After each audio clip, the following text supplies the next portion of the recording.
చంద్రబాబు నాయుడు గారు, లోకేష్ గారు, పెమ్మసాని చంద్రశేఖర్ గారు వీళ్ళే కులకోణాన్ని తీసుకుని నన్ను ఇబ్బంది పెట్టాలనుకున్నారు. కూటమి ప్రభుత్వం మీద చాలా పెద్ద ఎత్తున దాడి చేసేటటువంటి రాజకీయ దాడి చేసేటటువంటి ఒక పాటని రూపొందించి దానికి డాన్స్ వేశారు. దానిలో ఏమన్నాను, వచ్చేది జగనన్నే, కూటమిని కూల్చేది జగనన్నే అని ఆ పాటలో ఉన్నటువంటి అంశం.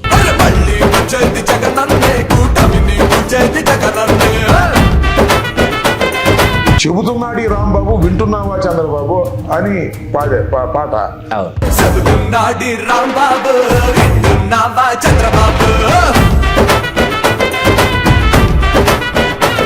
అందుకని చంద్రబాబు విన్నట్టున్నాడు, ఏంటి వీడికి అని పెమ్మసాని చంద్రశేఖర్కి, అదేవిధంగా లోకేష్కి, అదేవిధంగా చంద్రబాబు నాయుడుకి ఎక్కడో మంటుంది. జగన్మోహన్ రెడ్డి గారితో ఇప్పుడు మీరు ప్రయాణం చేసినట్టు సాయి ప్రతాప్ గారు కావచ్చు, లేకపోతే ఉండవల్లి అరుణ్ కుమార్ గారు కావచ్చు, రాజశేఖర రెడ్డి గారితో నిజంగా వెరీ సీరియస్లీ సిన్సియర్లీ జర్నీ చేసినటువంటి వాళ్ళు మీరందరూ. మీలాగా ఉండవల్లి అరుణ్ కుమార్ గారు ఆయన సానుభూతి పరులాగా కాసేపు కనిపిస్తారు. వీళ్ళందరూ ఎందుకు కలిసి జగన్మోహన్ రెడ్డి గారితో ప్రయాణించలేదు? ఎవరు ఎందుకు రాలేదనేది రాజశేఖర రెడ్డి గారితో అంత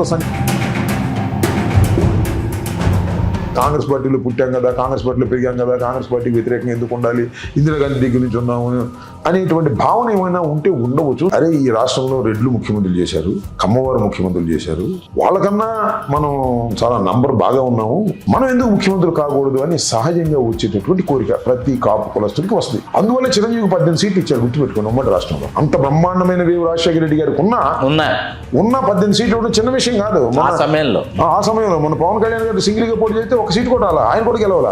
అప్పుడు ఇచ్చారంటే మంచి పునాది వేశారు. బట్ బ్యాడ్ లక్, చిరంజీవి గారు దాన్ని మొయ్యలేకపోయారు, ఆయన పాలిటిక్స్ నిలబడలేకపోయారు, కాంగ్రెస్లో కలిపారు, కాంగ్రెస్ నుంచి బయటకు వచ్చేసారు. సరే, ఆయన సెకండ్ ఇన్నింగ్స్. నారా లోకేష్ గారు ముఖ్యమంత్రి అవుతారని మీరు అనుకుంటున్నారు? I believe.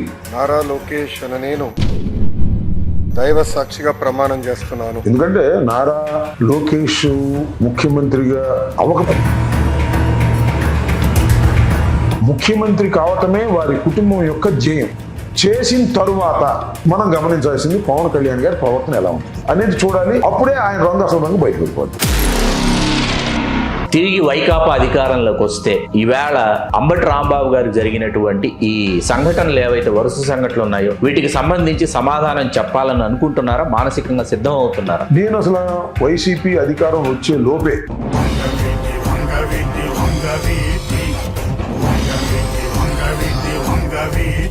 అన్ని మీడియాలు వచ్చినాయి. ఆ ప్రెస్ మీట్ లో నేను చేసింది తప్పు అని చెప్పారు.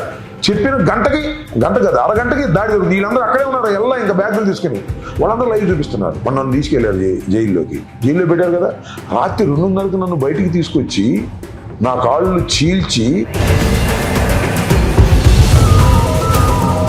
అంబటి లేదు గిమ్మటి లేదు, నరికేస్తామంటావా? ఏం నరికేది నువ్వు? నరికితే నరికించుకోవడానికి మేము సిద్ధంగా ఉన్నావా? మేము తక్కువలో ఉన్నావా? మాకు సామాజిక వర్గం లేదా? అధికార మదంతో, ఆ అధికార మదం కూడా కాపులేసిన భిక్ష గుర్తుపెట్టుకోమని చెప్తున్నా. కేవలం పవన్ కళ్యాణ్ చూసి కూటమికి బలపరిచి మేము వేసిన భిక్ష వల్లే. దీనిలో రాజశేఖర రెడ్డి గారు అందరికన్నా చాలా విలక్షణమైనటువంటి వ్యక్తిత్వం ఉన్నవాడు, పట్టుదల ఉన్నవాడు, అనుకున్నది సాధించాలనేటువంటి తపన ఉన్నవాడు, పేద ప్రజలకి సహాయం చేయాలనుకునేవాడు. వాళ్ళందరూ కాదని కాదు అర్థం, నమ్ముకున్న వాళ్ళ కోసం ఎంత దూరమైనా వెళ్లే తత్వం కలిగినటువంటి వ్యక్తి డాక్టర్ వైఎస్ రాజశేఖర రెడ్డి గారు. ప్రజల మనిషి, ప్రజలందరి మనిషి, రాజకీయ చరిత్రలు ప్రజల మనసు తెలుసుకున్న మనిషి, ఆంధ్ర రాష్ట్ర చరిత్రలో ఓటమి ఎరుగని ధీరుడు. జైలు జీవితం 18 రోజులు. ఆ 18 రోజుల్లో మీ మానసిక స్థితి ఏంటి? ఎందుకంటే పైనుంచి లోకేష్ ఆదేశిస్తుంటాడు. ఒక ఐపీఎస్ ఆఫీసర్ ఇవాళ రాంబాబు ఏం చేశాడు, ఎన్నింటికి బాత్రూమ్కి వెళ్ళాడు, ఎన్నింటికి పాస్కి వెళ్ళాడు, ఎన్నింటికి భోజనం చేశాడు, ఎన్నిసేపు నిద్రపోయాడు, ఎవరు వచ్చి కలిశారు, విజిటర్స్, ఇవన్నీ మానిటర్ చేసుకున్నాడు. అంటే లోన్ ప్రతి కుక్కకి ఒక రోజు వస్తుంది, ప్రతి కుక్కకి ఒక రోజు వస్తుంది. ఇది సేయింగ్. ఈ రాంబాబు అనే కుక్కకి కూడా ఒక రోజు వస్తుంది.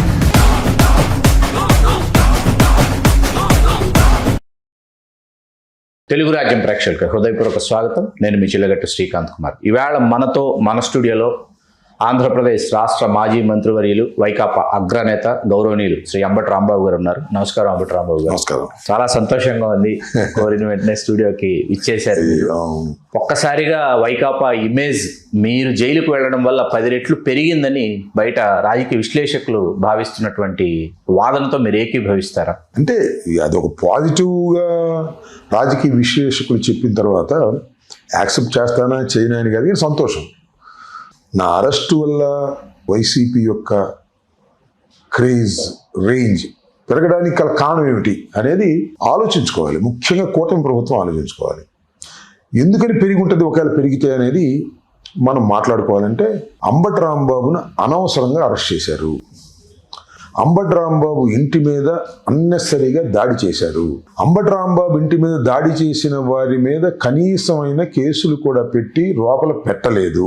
ఏదో అంబటి రాంబాబు రాజకీయంగా ఒక మాట, అది కూడా నాట్ ఇన్ ఏ ప్రెస్, ఎక్కడో బజార్లో అన్న మాటని క్యాచ్ చేసి అది కూడా మిమ్మల్ని రెచ్చగొట్టి మాట్లాడించారు, రెచ్చగొట్టి. ఆ తర్వాత అది నాది తప్పేనని చెప్పిన తర్వాత కూడా, మీరు పడిన తర్వాత కూడా నా మీద రాజకీయ దాడి, పోలీసు దాడి ఇలా చేసి జైలుకి పంపటం పట్ల ప్రజలు కూటమి ప్రభుత్వాన్ని వర్గాలకు అతీతంగా, పార్టీలకు అతీతంగా చీదరించుకున్నారు. కాబట్టి వాళ్ళు తప్పు చేశారనే భావన ఉంది. కాబట్టి జగన్మోహన్ రెడ్డి గారు party, YSR Congress party range పెరిగింది. అంబటి రాంబాబుని లోపలేసినప్పుడు పార్టీ ప్రవర్తించిన తీరు, నా పార్టీ నాకు అండగా ఉన్నటువంటి తీరు, జగన్మోహన్ రెడ్డి గారు నాకు అండగా ఉన్నటువంటి తీరు శభాష్ అనిపించింది. కాబట్టి అందరు ప్రజలు, దట్టు ముఖ్యంగా నా సామాజిక వర్గం ఏదో నాకు దూరంగా ఉందనేటువంటి అభిప్రాయం మొన్న ఎన్నికల తర్వాత కలగొచ్చాం. కానీ ఈ విషయంలో అన్యాయమని ముక్కు మీద వేలేసుకుని చెప్పినటువంటి సందర్భం బహిరంగ చెప్పకపోవచ్చు,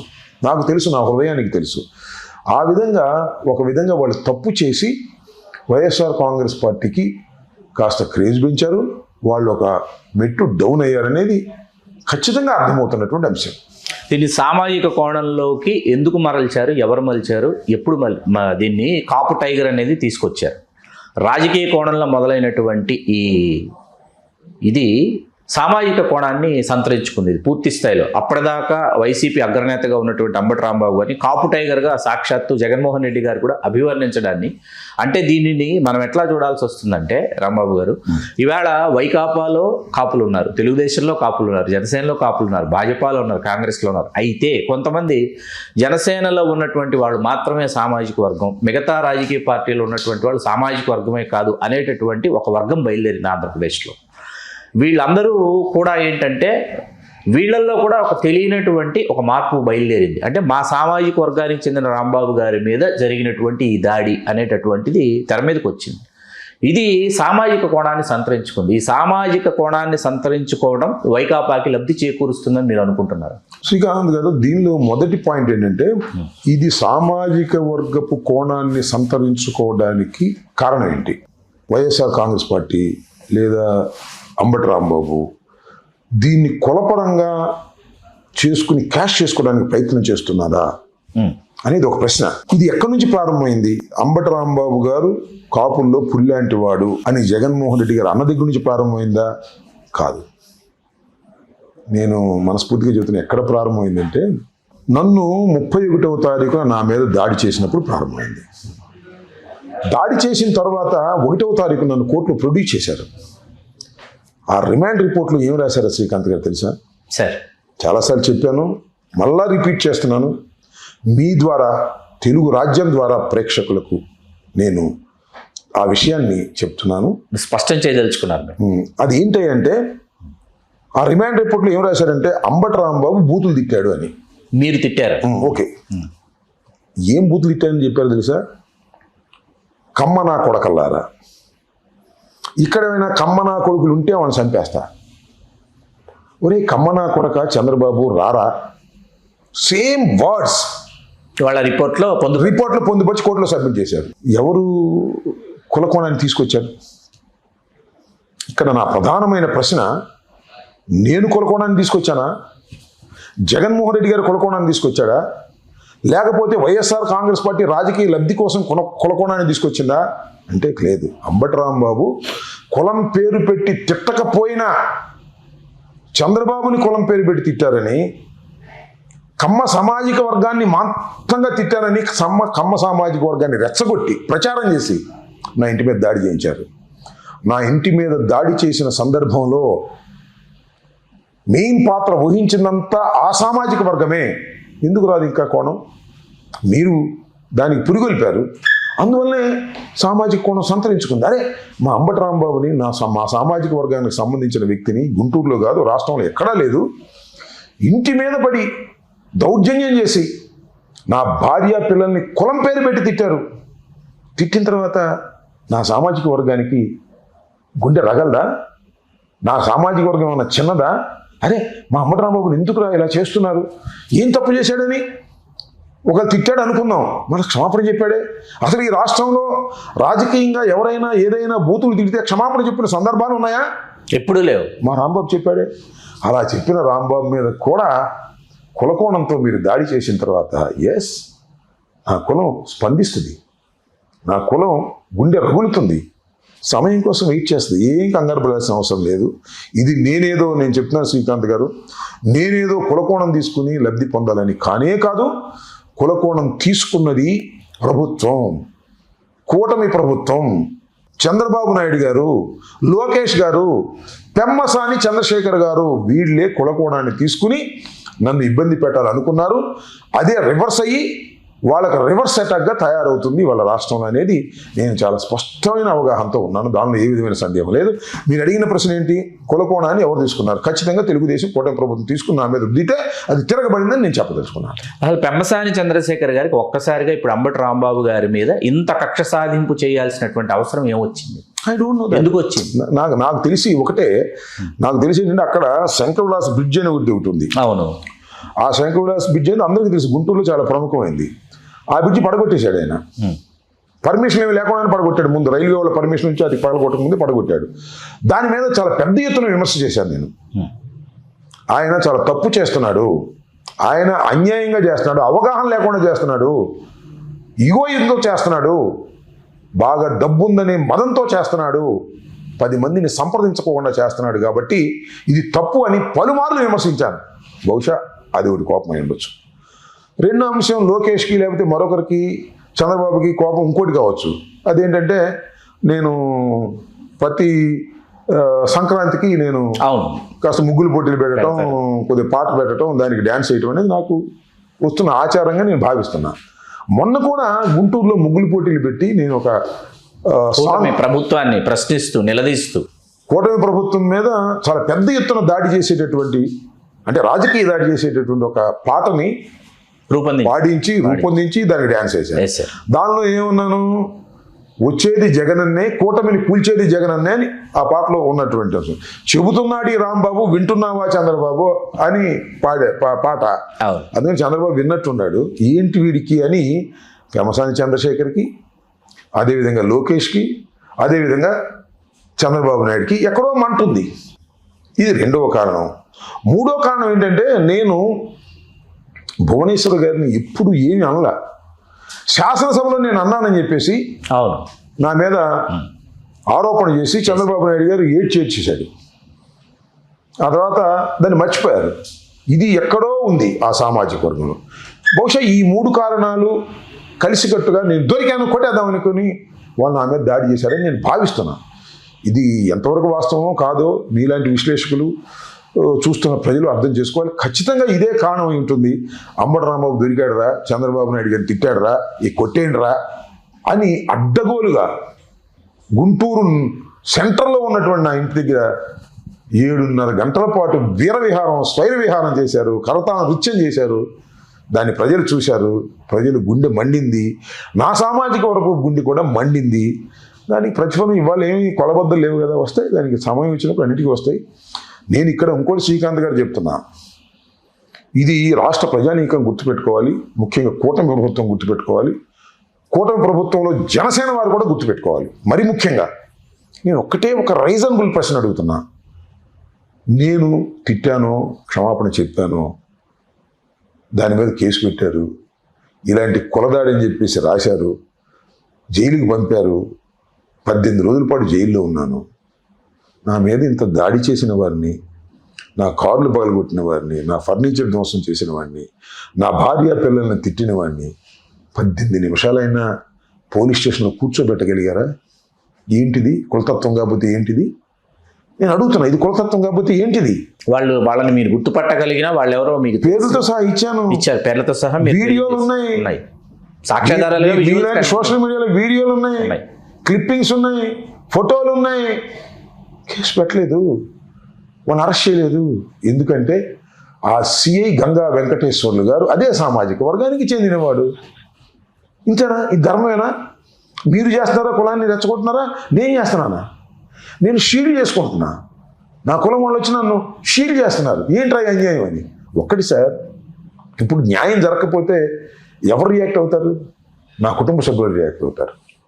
చట్టం తన పని తాను చేసుకోకపోతే నా కుటుంబ సభ్యులు రియాక్ట్ అవుతారు. ఖచ్చితంగా అవుతారు. నా ఎక్స్టెండెడ్ కుటుంబ సభ్యులు ఎవరు? నా కాపులే కదా, అవును, వాళ్ళు రియాక్ట్ అవుతారు. నేను చాలా సందర్భాల్లో చెబుతున్నా, ఈ రాష్ట్రంలో నేను అనాథన కాదు. ఈ రాష్ట్రంలో 20% పైచిలుకుగా ఉన్నటువంటి ఒక సామాజిక వర్గంలో పుట్టి పెరిగిన వాడిని నేను. నన్ను తక్కువ అంచనా వేసుకుంటున్నారు మీరు. అంతేకాదు, నేను వైఎస్ఆర్ కాంగ్రెస్ పార్టీ నాయకుడిని, జగన్మోహన్ రెడ్డి అండదండలు ఉన్నవాడిని. 40% ఓట్ బ్యాంక్ ఆ రోజున ఉంది, ఇవాళ అది 40% నుంచి పెరిగి ఉంటుంది. అలాంటి పార్టీకి చెందిన వ్యక్తిని, అలాంటి కులానికి చెందిన వ్యక్తిని నన్ను మీరు అనాథగా భావించి ఇంటి మీద దాడి చేసి విచ్చలవిడిగా వ్యవహరించి జైల్లో పెడితే దీనికి ప్రతిఫలం అనుభవించరా అని అడుగుతా ఉన్నా. అనుభవించేంత వరకు అంబటి రాంబాబు వదలడు అంటున్నా. బొందిలో ప్రాణం ఉండగా వదిలే ప్రశ్నే లేదని కూడా ఈ సందర్భంగా చెబుతాను. ఏం జరిగిందో జరిగింది కానివ్వండి. ఇంకా ఇంతకన్నా ఏం జరిగింది? నాకు ఇంతకన్నా ఏం జరిగింది? నా ఇల్లు పగలు కొట్టి, నన్ను జైల్లో పెట్టి, నా భార్య పిల్లలను తిట్టి, మానసికంగా నన్ను చంపేసిన తర్వాత, వేధించిన తర్వాత ఇంకేంటి? మానసికంగా నేను చచ్చిపోయాను అంతే. ఏంటి ఇంకా? దీనికి శిక్ష పడదా ఈ సమాజంలో? వాళ్ళు శిక్షించబడరా? శిక్షించబడపోతే ధర్మం అని అనుకుంటారా ప్రజలు? ఇదే ఇవాళ ప్రశ్న. నేను దీని మీద మొన్న కూడా నిరాహార దీక్ష చేశాను, ఒక్కరోజు 6 to 6. దానివల్ల ఏదో అయిపోతుందని కాదు, నీ జ్ఞానోదయం అయితే చేయలేదు, మరో రూపంలో ఉద్యమిస్తా. వదిలిపెట్టే ప్రశ్నే లేదు. మరొక రూపంలో నేను ఉద్యమిస్తూనే ఉంటా. నా మీద దాడి చేసిన వాళ్ళని, నన్ను పోలీస్ స్టేషన్లో కొట్టడానికి ప్రయత్నం చేసినటువంటి అదే సామాజిక వర్గానికి చెందిన 2 సిఐల్ని సస్పెండ్ చేసేంతవరకు అటు న్యాయ పోరాటం, ఇటు ధర్మ పోరాటం జరుగుతూనే ఉంటుంది ప్రజల పక్షాన, ప్రజలతో కూడుకుని అని ఈ సందర్భంగా నేను మీ ద్వారా రాష్ట్ర ప్రజానీకాన్ని తెలియపరచదలుచుకున్నాను. రాంబాబు గారు, 89 ఎన్నికల తర్వాత, 89 ఎన్నికల్లో మొట్టమొదటిసారి మీరు గెలుపొందిన తర్వాత, శాసనసభకు మీరు ఎన్నికైన తర్వాత, అంటే రంగా గారి హత్యానంతరం మీరు కావచ్చు, జక్కంపూడి రామ్మోహన్ రావు గారు కావచ్చు, కన్నా లక్ష్మీనారాయణ గారు కావచ్చు, గుడివాడ గురునాథరావు గారు కావచ్చు, ఇంతమంది మీ సామాజిక వర్గం నుంచి కాంగ్రెస్ పార్టీలో ఎదుగొచ్చినటువంటి నేతలు. అయితే 2 ఎన్నికల ఆ తర్వాత మీరు వరుసగా ఓడిపోవడం జరిగింది. ఏపీఐసిసి డైరెక్టర్గా మీరు అయ్యేంత 2004లో రాజశేఖర రెడ్డి గారి పాదయాత్ర అనంతరం మీరు ఏపీఐసిసి డైరెక్టర్ అయిన తర్వాత, అంటే సుదీర్ఘమైన 89లో గెలిచిన మీరు 2019 ఎన్నికల్లోనే తిరిగి మీరు గెలుపొందేంత వరకు మీరు రాజశేఖర రెడ్డి గారి కుటుంబానికి వీర విధేయుడు అనేటటువంటి పేరు పొందినటువంటి మీరు వరుసగా 2014, 19, 24 వరుస ఎన్నికలు సత్తెనపల్లి నియోజకవర్గాన్ని మీకు కేటాయించారు. మీరు మొన్న ఎన్నికల్లో కూడా కూటమి అభ్యర్థులకి కనీవిని ఎరుగిన ఆధిక్యతలు వచ్చినా మీరు మాత్రం హోరాహోరీ పోరు సత్తెనపల్లిలో మీరు జరిపారు. కన్నా లక్ష్మీనారాయణ గారి ఆధిక్యత చూస్తే, ఇక్కడ కన్నా లక్ష్మీనారాయణ గారితో మీరు మొన్న పోటీ పడ్డారు. ఇదే కన్నా లక్ష్మీనారాయణ గారి మీద ఇవాళ మీ మీద ఎటువంటి దాడులు అయితే జరిగాయో, ఎటువంటి కుటుంబ సభ్యులను ఎట్లా భయభ్రాంతులకు గురి చేశారు, ఆయన కూడా గతంలో ఇటువంటి అనుభవాలు, చేదు సంఘటనలు ఆయన కూడా ఎదుర్కొన్నారు. కానీ ఇవాళ ఆయన తెలుగుదేశంలోకి వెళ్ళిపోయారు, రాజీ పడ్డారని అంటారు. రాజీ పడని రాంబాబుగా మీ పోరాటాన్ని మీరు ఎంతవరకు కొనసాగించదలుచుకున్నారు? ఏం చేద్దాం అనుకుంటున్నారు? శ్రీకాంత్ గారు, ఇప్పుడు మీరు కన్నా లక్ష్మణ గారి గురించి చెప్పారు. సరే, నేను కన్నా లక్ష్మణ గారి గురించి నేను కామెంట్ చేయదలుచుకోలేదు. ఎందుకంటే ఆయన చేయకూడని పని చేశాడు. ఆయన ఏ పార్టీలోనే జరగచ్చు, కానీ తెలుగుదేశంలో చేరకూడదు. ఎందుకంటే ఆయన హిస్టరీ ఈజ్ లైక్ దట్. ఎందుకంటే వంగవీటి మోహన్ రంగారావు గారిని హతమార్చినట్టుగానే చంద్రబాబు నాయుడు నన్ను కూడా హతమార్చడానికి ప్రయత్నం చేశాడు అనేటువంటి ఒక అభిప్రాయాన్ని ఆయన తరచూ వ్యక్తం చేస్తూ ఉండేవాడు. సరే, ఆయన ఇవాళకి ఉన్నాయి విజువల్స్, కానాలి ఏంటో ఎందుకో చేరాడు, that is a different matter. నేను సార్ 89లో నేను శాసనసభ్యుడిగా ఎన్నికైన దగ్గర నుంచి ఈ రోజు వరకు నేను నిలబడగలిగాను. పదవులు లేకపోయినా లేదు, చాలాసార్లు నేను 6 సార్లు పోటీ చేసేసరికి 2 సార్లు గెలిచా. అయినా నేను రాజకీయాల్లో నిలబడగలిగా. 6 సార్లు గెలిచిన వాళ్ళకన్నా ఐఎమ్ పాపులర్.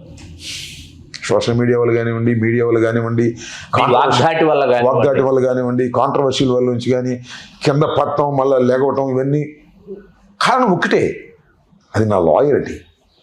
నేను నమ్ముకున్నటువంటి నాయకుడు పక్షానే నిలబడ్డా. ఇది 89 నుంచి రాజశేఖర రెడ్డి గారు చనిపోయేంత వరకు రాజశేఖర రెడ్డి గారి వెంటే నిలబడ్డా. రాజశేఖర రెడ్డి గారి మరణం తర్వాత జగన్మోహన్ రెడ్డి గారి వెంట నిలబడ్డా.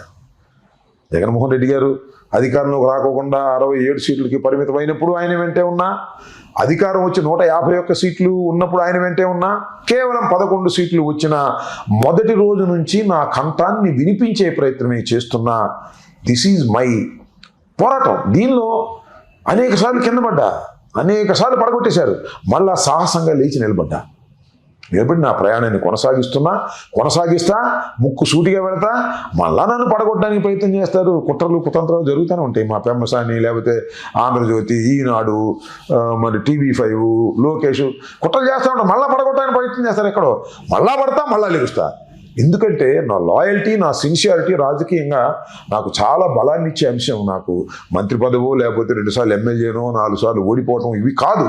నా లాయల్టీ, నా ప్రవర్తన ఖచ్చితంగా నాకు అండగా నిలబడుతుంది అనేటువంటి ధైర్యం ఉంది, అలాంటి కాన్ఫిడెన్స్ ఉంది నాకు. ఖచ్చితంగా నేను తుదకంటూ ఇదే పద్ధతుల్లో నిలబడతాను ఎన్ని కష్టాలు వచ్చినా. రాంబాబు గారు లాంటి ఇంటలెక్చువల్ వాయిస్లు వైకాపాలో వినిపించటం లేదు. వైకాపాకు మరింత ఇంటలెక్చువల్ బ్రెయిన్స్, ఇంటలెక్చువల్ వాయిస్లు కావాలి అని రాజకీయ విశ్లేషకులు భావిస్తున్నారు. మేబీ కావచ్చు. ఎందుకు అంటే intellectual voices very few voices. అంటే జనరల్గా సార్ శ్రీకాంత్ గారు, ఇంటలెక్చువల్స్ చాలామంది వాగ్దాటి ఉండదు. వాడంటే బ్రెయిన్ బాగా ఉపయోగిస్తారు, రాస్తారు, ఇట్లా చాలా అద్భుతంగా మాకన్నా ఎక్కువ నాలెడ్జ్ ఉన్నటువంటి వ్యక్తులు కూడా వ్యక్తీకరణలో అంత బాగా వ్యక్తీకరణలో వెనకబడిపోతారు. మాకంటే ఇట్స్ ఏ గాడ్స్ గిఫ్ట్. మేము స్టూడెంట్ లైఫ్ నుంచి డిబేట్స్లో పాల్గొనటం, ఉపన్యాసాలు, న్యాయవాదిగా మీరు నాకు చాలా మందికి నా హిస్టరీ తెలియదు. నేను 1972 లైక్ దాట్, 71, 72 ఎమర్జెన్సీకి ముందు జయాంధ్ర మూమెంట్ జరిగింది. అప్పుడు నేను 9th class. I was a student leader. నేను అమనగడ్డ. మీరు అంబటి ఆంజనేయులు గారి అబ్బాయి మాత్రమే. అప్పుడు నేను స్టూడెంట్ లీడర్ని అమనగడ్డలో. మీరు అక్కడే మీ విద్యాభ్యాసం అంతా అక్కడే. రమేష్ బాబు గారు కూడా ఎగ్జాక్ట్లీ. అప్పుడు మాకు చాలా మంది తెలియదు ఏంటంటే, కనకమేడ రవీంద్ర కుమార్ ఉన్నాడు, రాజ్యసభ ఎంపీ తెలుగుదేశం చేశాడు. ఇప్పుడు solicitor general, assistant solicitor general ఉన్నాడు. అతను, నేను విద్యార్థి నాయకులు అక్కడ. ఆ సమయంలో అతను ఇంటర్మీడియట్ ఫస్ట్ ఇయర్ చదువుతున్నాడు, నేను 9th class to 10th class మధ్యలో ఉన్నాం. మీ ఇద్దరం స్టూడెంట్స్ తరపున విద్యార్థి నాయకులుగా మేము చాలా ఉపన్యాసాలు చేసాం. అప్పుడు ఎవరు, పేర్ని కృష్ణమూర్తి గారు, కొనగళ్ళ గణపతి గారు, సింహాద్రి సత్యనారాయణ గారు, వీళ్ళందరూ ఉండేవారు. అప్పుడు మేము చిన్న వాళ్ళం. మమ్మల్ని ఏరా అంటుండ్రు ఎవరు, పేర్ని కృష్ణమూర్తి గారు. సో ఆ రోజుని నా వాయిస్ బయటకు వచ్చింది. అక్కడ నుంచి ఇక్కడ వరకు తర్ఫీదవుతూ వచ్చాం కాబట్టి కాస్త బాగా మాట్లాడగలుగుతున్నాం. సరే, మా ఇంటలెక్చువల్ బ్రెయిన్ కన్నా కూడా వాక్ శుద్ధి ఆ భగవంతుడు ఇచ్చాడు. ట్రైన్తో పాటు వచ్చింది. 1972లో జయాంధ్ర మూమెంట్ దగ్గర నుంచి మా ప్రయాణం సాగుతుంది కాబట్టి కాస్త వినసొంపుగా, కాస్త అందరూ వినాలనుకునే కంఠాలు మాకు వచ్చినాయి కాబట్టి అది ఒక అదృష్టం. వినిపించలేకపోయినా మా పార్టీలో చాలా మంది మేధావులు ఉన్నారు, ఇంటలెక్చువల్స్ ఉన్నారు. అయినా ఇంకా ఇంటలెక్చువల్స్ కావాలి అని అనుకోవడం తప్పేం లేదు. We can search for that. దాని గురించి పెద్ద ఇబ్బంది ఏమీ లేదు. దాన్ని కూడా ఇంకా 3 సంవత్సరాల ప్రయాణంలో జగన్మోహన్ రెడ్డి గారు ఆ లోటు ఏదైనా ఉందని అనుకుంటే దాన్ని కూడా పూర్తి చేసుకుని ముందుకు సాగుతాం. జగన్మోహన్ రెడ్డి గారితో ఇప్పుడు మీరు ప్రయాణం చేసినట్టు సాయి ప్రతాప్ గారు కావచ్చు, లేకపోతే ఉండవల్లి అరుణ్ కుమార్ గారు కావచ్చు, రాజశేఖర రెడ్డి గారితో నిజంగా వెరీ సీరియస్లీ సిన్సియర్లీ జర్నీ చేసినటువంటి వాళ్ళు మీరందరూ. మీరు కరుణాకర్ రెడ్డి గారు, శ్రీధర్ రెడ్డి గారు పాదయాత్ర మొత్తం రాజశేఖర రెడ్డి గారితో కలిసి మీరు ప్రయాణించినటువంటి వాళ్ళల్లో మీలాగా ఉండవల్లి అరుణ్ కుమార్ గారు ఆయన సానుభూతి పరులాగా కాసేపు కనిపిస్తారు. వీళ్ళందరూ ఎందుకు కలిసి జగన్మోహన్ రెడ్డి గారితో ప్రయాణించలేదు? జగన్మోహన్ రెడ్డి గారు ఎందుకు వాళ్ళని స్వాగతించలేదు? అరుణ్ కుమార్ అయితే నాకు బాగా తెలుసు. అరుణ్ కుమార్ గారు ఏంటంటే ఆయన కొద్దిగా రాజకీయాల నుంచి నిష్క్రమించుకోవాలి అనేటువంటి పద్ధతిలో ఆయన ఒక ప్రత్యేక తరహా మనిషి. అతనేమి రాజకీయాల్లో డబ్బులు సంపాదించాలి, అవి సంపాదించాలనే ఆలోచన లేదు. ఆయన పూర్తి స్థాయిలో క్రియాశీలకంగా ఉండాలి లేదు. ఆయన ఎందుకనో ఈ వాంట్స్ టు ఎగ్జిట్. కాకపోతే ఒక ప్రేక్షక పాత్ర వహించి తన అభిప్రాయాలు చెప్పాలని అనుకుంటున్నాడు. ఏ పార్టీలోనూ చేరాలని అనుకోవట్లేదు. కాంగ్రెస్ పార్టీ సస్పెండ్ అయ్యాడు, అట్లా కొనసాగుతున్నాడు. దట్ ఈజ్ మన ఇప్పుడు మీరు ఇందాక అడిగిన ప్రశ్న చాలా క్లిష్టమైంది.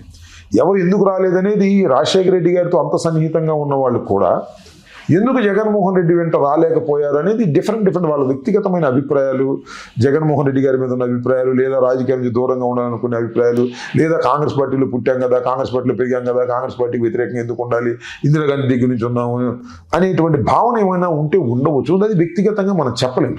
కానీ వచ్చి ఉంటే బాగుండేది అనేది అందరి అభిప్రాయం. రాజశేఖర రెడ్డి వెంటే నడిచిన వాళ్ళందరూ జగన్మోహన్ రెడ్డి వెంట నడిస్తే బాగుండని ఉంది. కానీ Rajasekhara Reddy is a Congress party, Jaganmohan Reddy గారు ఈజ్ ఏ సపరేట్ పార్టీ. ఆ ఘర్షణ, ఆ ఏర్పాటు మధ్యన చాలా మంది అటు ఇటు నలిగిపోయారు. కొంతమంది ఇటు వచ్చారు, కొంతమంది అటు ఫిక్స్ అయిపోయారు. దానికి మనం ఏం విశ్లేషణ చేయలేము. రాంబాబు గారు, నాకు బాగా గుర్తుంది మీ రెండో కుమార్తె వివాహానికి నేను కూడా వచ్చాను. అవునవును, నా చేతి కూడా మీరు అక్షింతలు వేయించారు. ఆ మరుసటి రోజు ఆ ముహూర్తం వేళకి పవన్ కళ్యాణ్ గారు కూడా ఆ వివాహానికి రావడం నాకు ఇప్పటికీ గుర్తుంది. ఆ తర్వాత ఎందుకు పవన్ కళ్యాణ్ గారి పట్ల మీరు కావచ్చు, మీ పట్ల పవన్ కళ్యాణ్ గారు కావచ్చు, ఒక విధమైన వైరుధ్య భావన, అంటే పార్టీలు వేరు కావడమా, లేకపోతే ఒకరినొకరు మీరు విమర్శించుకునే స్థాయి దాటి ఆయన తన కార్యకర్తల చేత మిమ్మల్ని పదే రకరకాల పేర్లు పెట్టి ఆరోపించడం ఇవన్నీ జరుగుతూ వచ్చాయి. దీనిని ఏ దృష్టికోణం నుంచి చూడాలి? మా రెండో అమ్మాయి వివాహానికి దాసనారాయణరావు గారు వచ్చాడు ఇక్కడ రిసెప్షన్కి, చిరంజీవి గారు వచ్చారు రిసెప్షన్కి, హరికృష్ణ వచ్చాడు రిసెప్షన్కి. సరే, దాసనారాయణరావు గారు, హరికృష్ణ గారు ఇప్పుడు ప్రస్తుతం లేరు అనుకోండి, చిరంజీవి గారు ఉన్నారు. పవన్ కళ్యాణ్ గారు ఇన్వైట్ చేయగానే మొత్తం టోటల్గా ఆయన గబ్బర్ సింగ్ 2 అనుకుంటాను, అప్పుడు సర్దార్ గబ్బర్ సింగ్ జరుగుతూ ఉన్నప్పుడు కూడా షూటింగ్ మానుకుని హీ కేమ్ టు గుంటూరు, అక్షంతలు వేశారు. సంతోషం. అయితే ఆ తర్వాత పార్టీలు వేరైపోతాయి కదా, పార్టీలు వేరినప్పుడు పెరిగిపోయింది. ఆయన ఒక విమర్శ చేయటం, మేము అది నా వాడు ఆయనదే తప్పని నేను అన్నాను, లేదు మాదే తప్పను. రాజకీయంగా జరిగేటటువంటి ప్రయాణంలో ఆయన మీద మేము విమర్శలు చేయటం, మా మీద ఆయన విమర్శలు చేయటం, ఆయన ఘాటుగా విమర్శలు చేయటం, మళ్ళీ తిరిగి ఘాటుగా విమర్శలు చేయటం, ఇట్లా ఇద్దరి మధ్యనే కాదు, మాకు పార్టీలో ఉన్నటువంటి స్వభావం రీత్యా అట్లా పెరిగిపోయింది. అంతే తప్ప వ్యక్తిగతంగా ఆయన మీద మాకేముంటుంది. చిరంజీవి గారు అన్న చాలా గౌరవం, పవన్ కళ్యాణ్ గారు అన్న కూడా చాలా గౌరవం. ఆయన సినిమాలు ఆడాలని, చిరంజీవి గారు సినిమాలు ఆడాలని, దాసనారాయణరావు గారు అందరితో కూడా సన్నిహితంగా మెలగాలనుకుంటేటువంటి పద్ధతి. కారణం ఒకటే, దీని ఏంటంటే they are legends in the Kapu community. ఎంతో కష్టపడి వచ్చారు. ఇప్పుడు ఇంకా పవన్ కళ్యాణ్ గారు చిరంజీవి గారు తమ్ముడుగా వచ్చాడు, కానీ దాసనారాయణరావు గారు ఎక్కడి నుంచి వచ్చాడు అసలు? What is he? అమలాపురం నుంచి ఎలా వచ్చాడు, ఎలా పెరిగాడు, లెజెండ్ పర్సనాలిటీ ఎలా అయ్యాడు? అసలు ఈ రాష్ట్రంలోనే కాదు దేశంలోనే దర్శకుడు పేరు ముందుకు తీసుకొచ్చిన వ్యక్తి దాసనారాయణరావు. పాలకుల నుంచి వచ్చి అసలు ఆ స్థాయికి నాకు బాగా గుర్తు, స్వర్గం నరకం అనే సినిమా తీశాడు. అందరూ కొత్త వ్యక్తులతో తీశాడు. కొత్త వ్యక్తులతో ఇటువంటి చిన్న విషయం కాదు, అది ఒక సాహసం, విప్లవం. అలా దూసుకొచ్చినటువంటి వ్యక్తి. ఏ మాత్రం నానే ఉన్న సినిమా యాక్టరా, డైరెక్టరా, లేకపోతే దానికి ఉన్న స్టూడియో ఉందా? లేదు కదా. అంత చిన్న కుటుంబం నుంచి వచ్చి పెద్దవాడు అయ్యాడనేటువంటిది, అరే కాపు కమ్యూనిటీ గర్వించదగిన వ్యక్తిరా అనేటువంటి గౌరవం. Same to see Chiranjeevi. సరే, తర్వాత నాగబాబు లేకపోతే వాళ్ళు దట్ ఇస్ డిఫరెంట్ మ్యాటర్. వాళ్ళు ఆయన పేరు చెప్పుకుని వచ్చారు. సరే, వాళ్ళ టాలెంట్ కూడా ఉంటే ఉండొచ్చు. బట్ చిరంజీవి ఎక్కడి నుంచి వచ్చాడు? ముందు చిన్న విలన్ పాత్రలు వేశాడు, తర్వాత నెగిటివ్ క్యారెక్టర్స్ చాలా వేశాడు, తర్వాత హీరోగా వేశాడు, తర్వాత ఖైదీ తర్వాత పెద్ద బ్రేక్ వచ్చింది, సూపర్ స్టార్ అయ్యాడు. అసలు పట్టుకోలేనంత స్థాయికి ఎదిగిపోయాడు. తర్వాత అల్లు రామయ్య గారి కుటుంబంతో వివాహం చేసుకుని పెరిగిపోయాడు. ఇదంతా కూడా ఒక రకమైన emotion of Kapu community in fact. అందువల్ల వాళ్ళంటే గౌరవం. రాజకీయంగా విభేదాలు ఉన్నప్పుడు, విమర్శలు ఉన్నప్పుడు తప్పవు మరి. అంతేగాని వ్యక్తిగతంగా మాకేముంటుంది. చిరంజీవి గారు అంటే చాలా గౌరవం, పవన్ కళ్యాణ్ గారు అన్నా కూడా గౌరవం. అలాగే మరి మన దాసనారాయణరావు గారు అంటే అమితమైనటువంటి గౌరవం. ఆయన స్వర్గస్థులు అయిపోయారు. ఇవాళ పుష్ప సినిమా రిలీజ్ అయితే మరి బన్నీ విషయంలో ఓవరాల్ చాలా గర్వపడేటటువంటి పరిస్థితిలోకి వాళ్ళ తెలుగు అసలు ఇంటర్నేషనల్ గానే ఆయన అంత స్థాయికి వచ్చాడు అనేటువంటి ఒక అల్లు అరవింద్ కుటుంబం వచ్చాను. ఒక రకమైన తృప్తి. వాళ్ళు ఏమో మనకు బెటర్, మనం వాళ్ళకి better, that is different matter.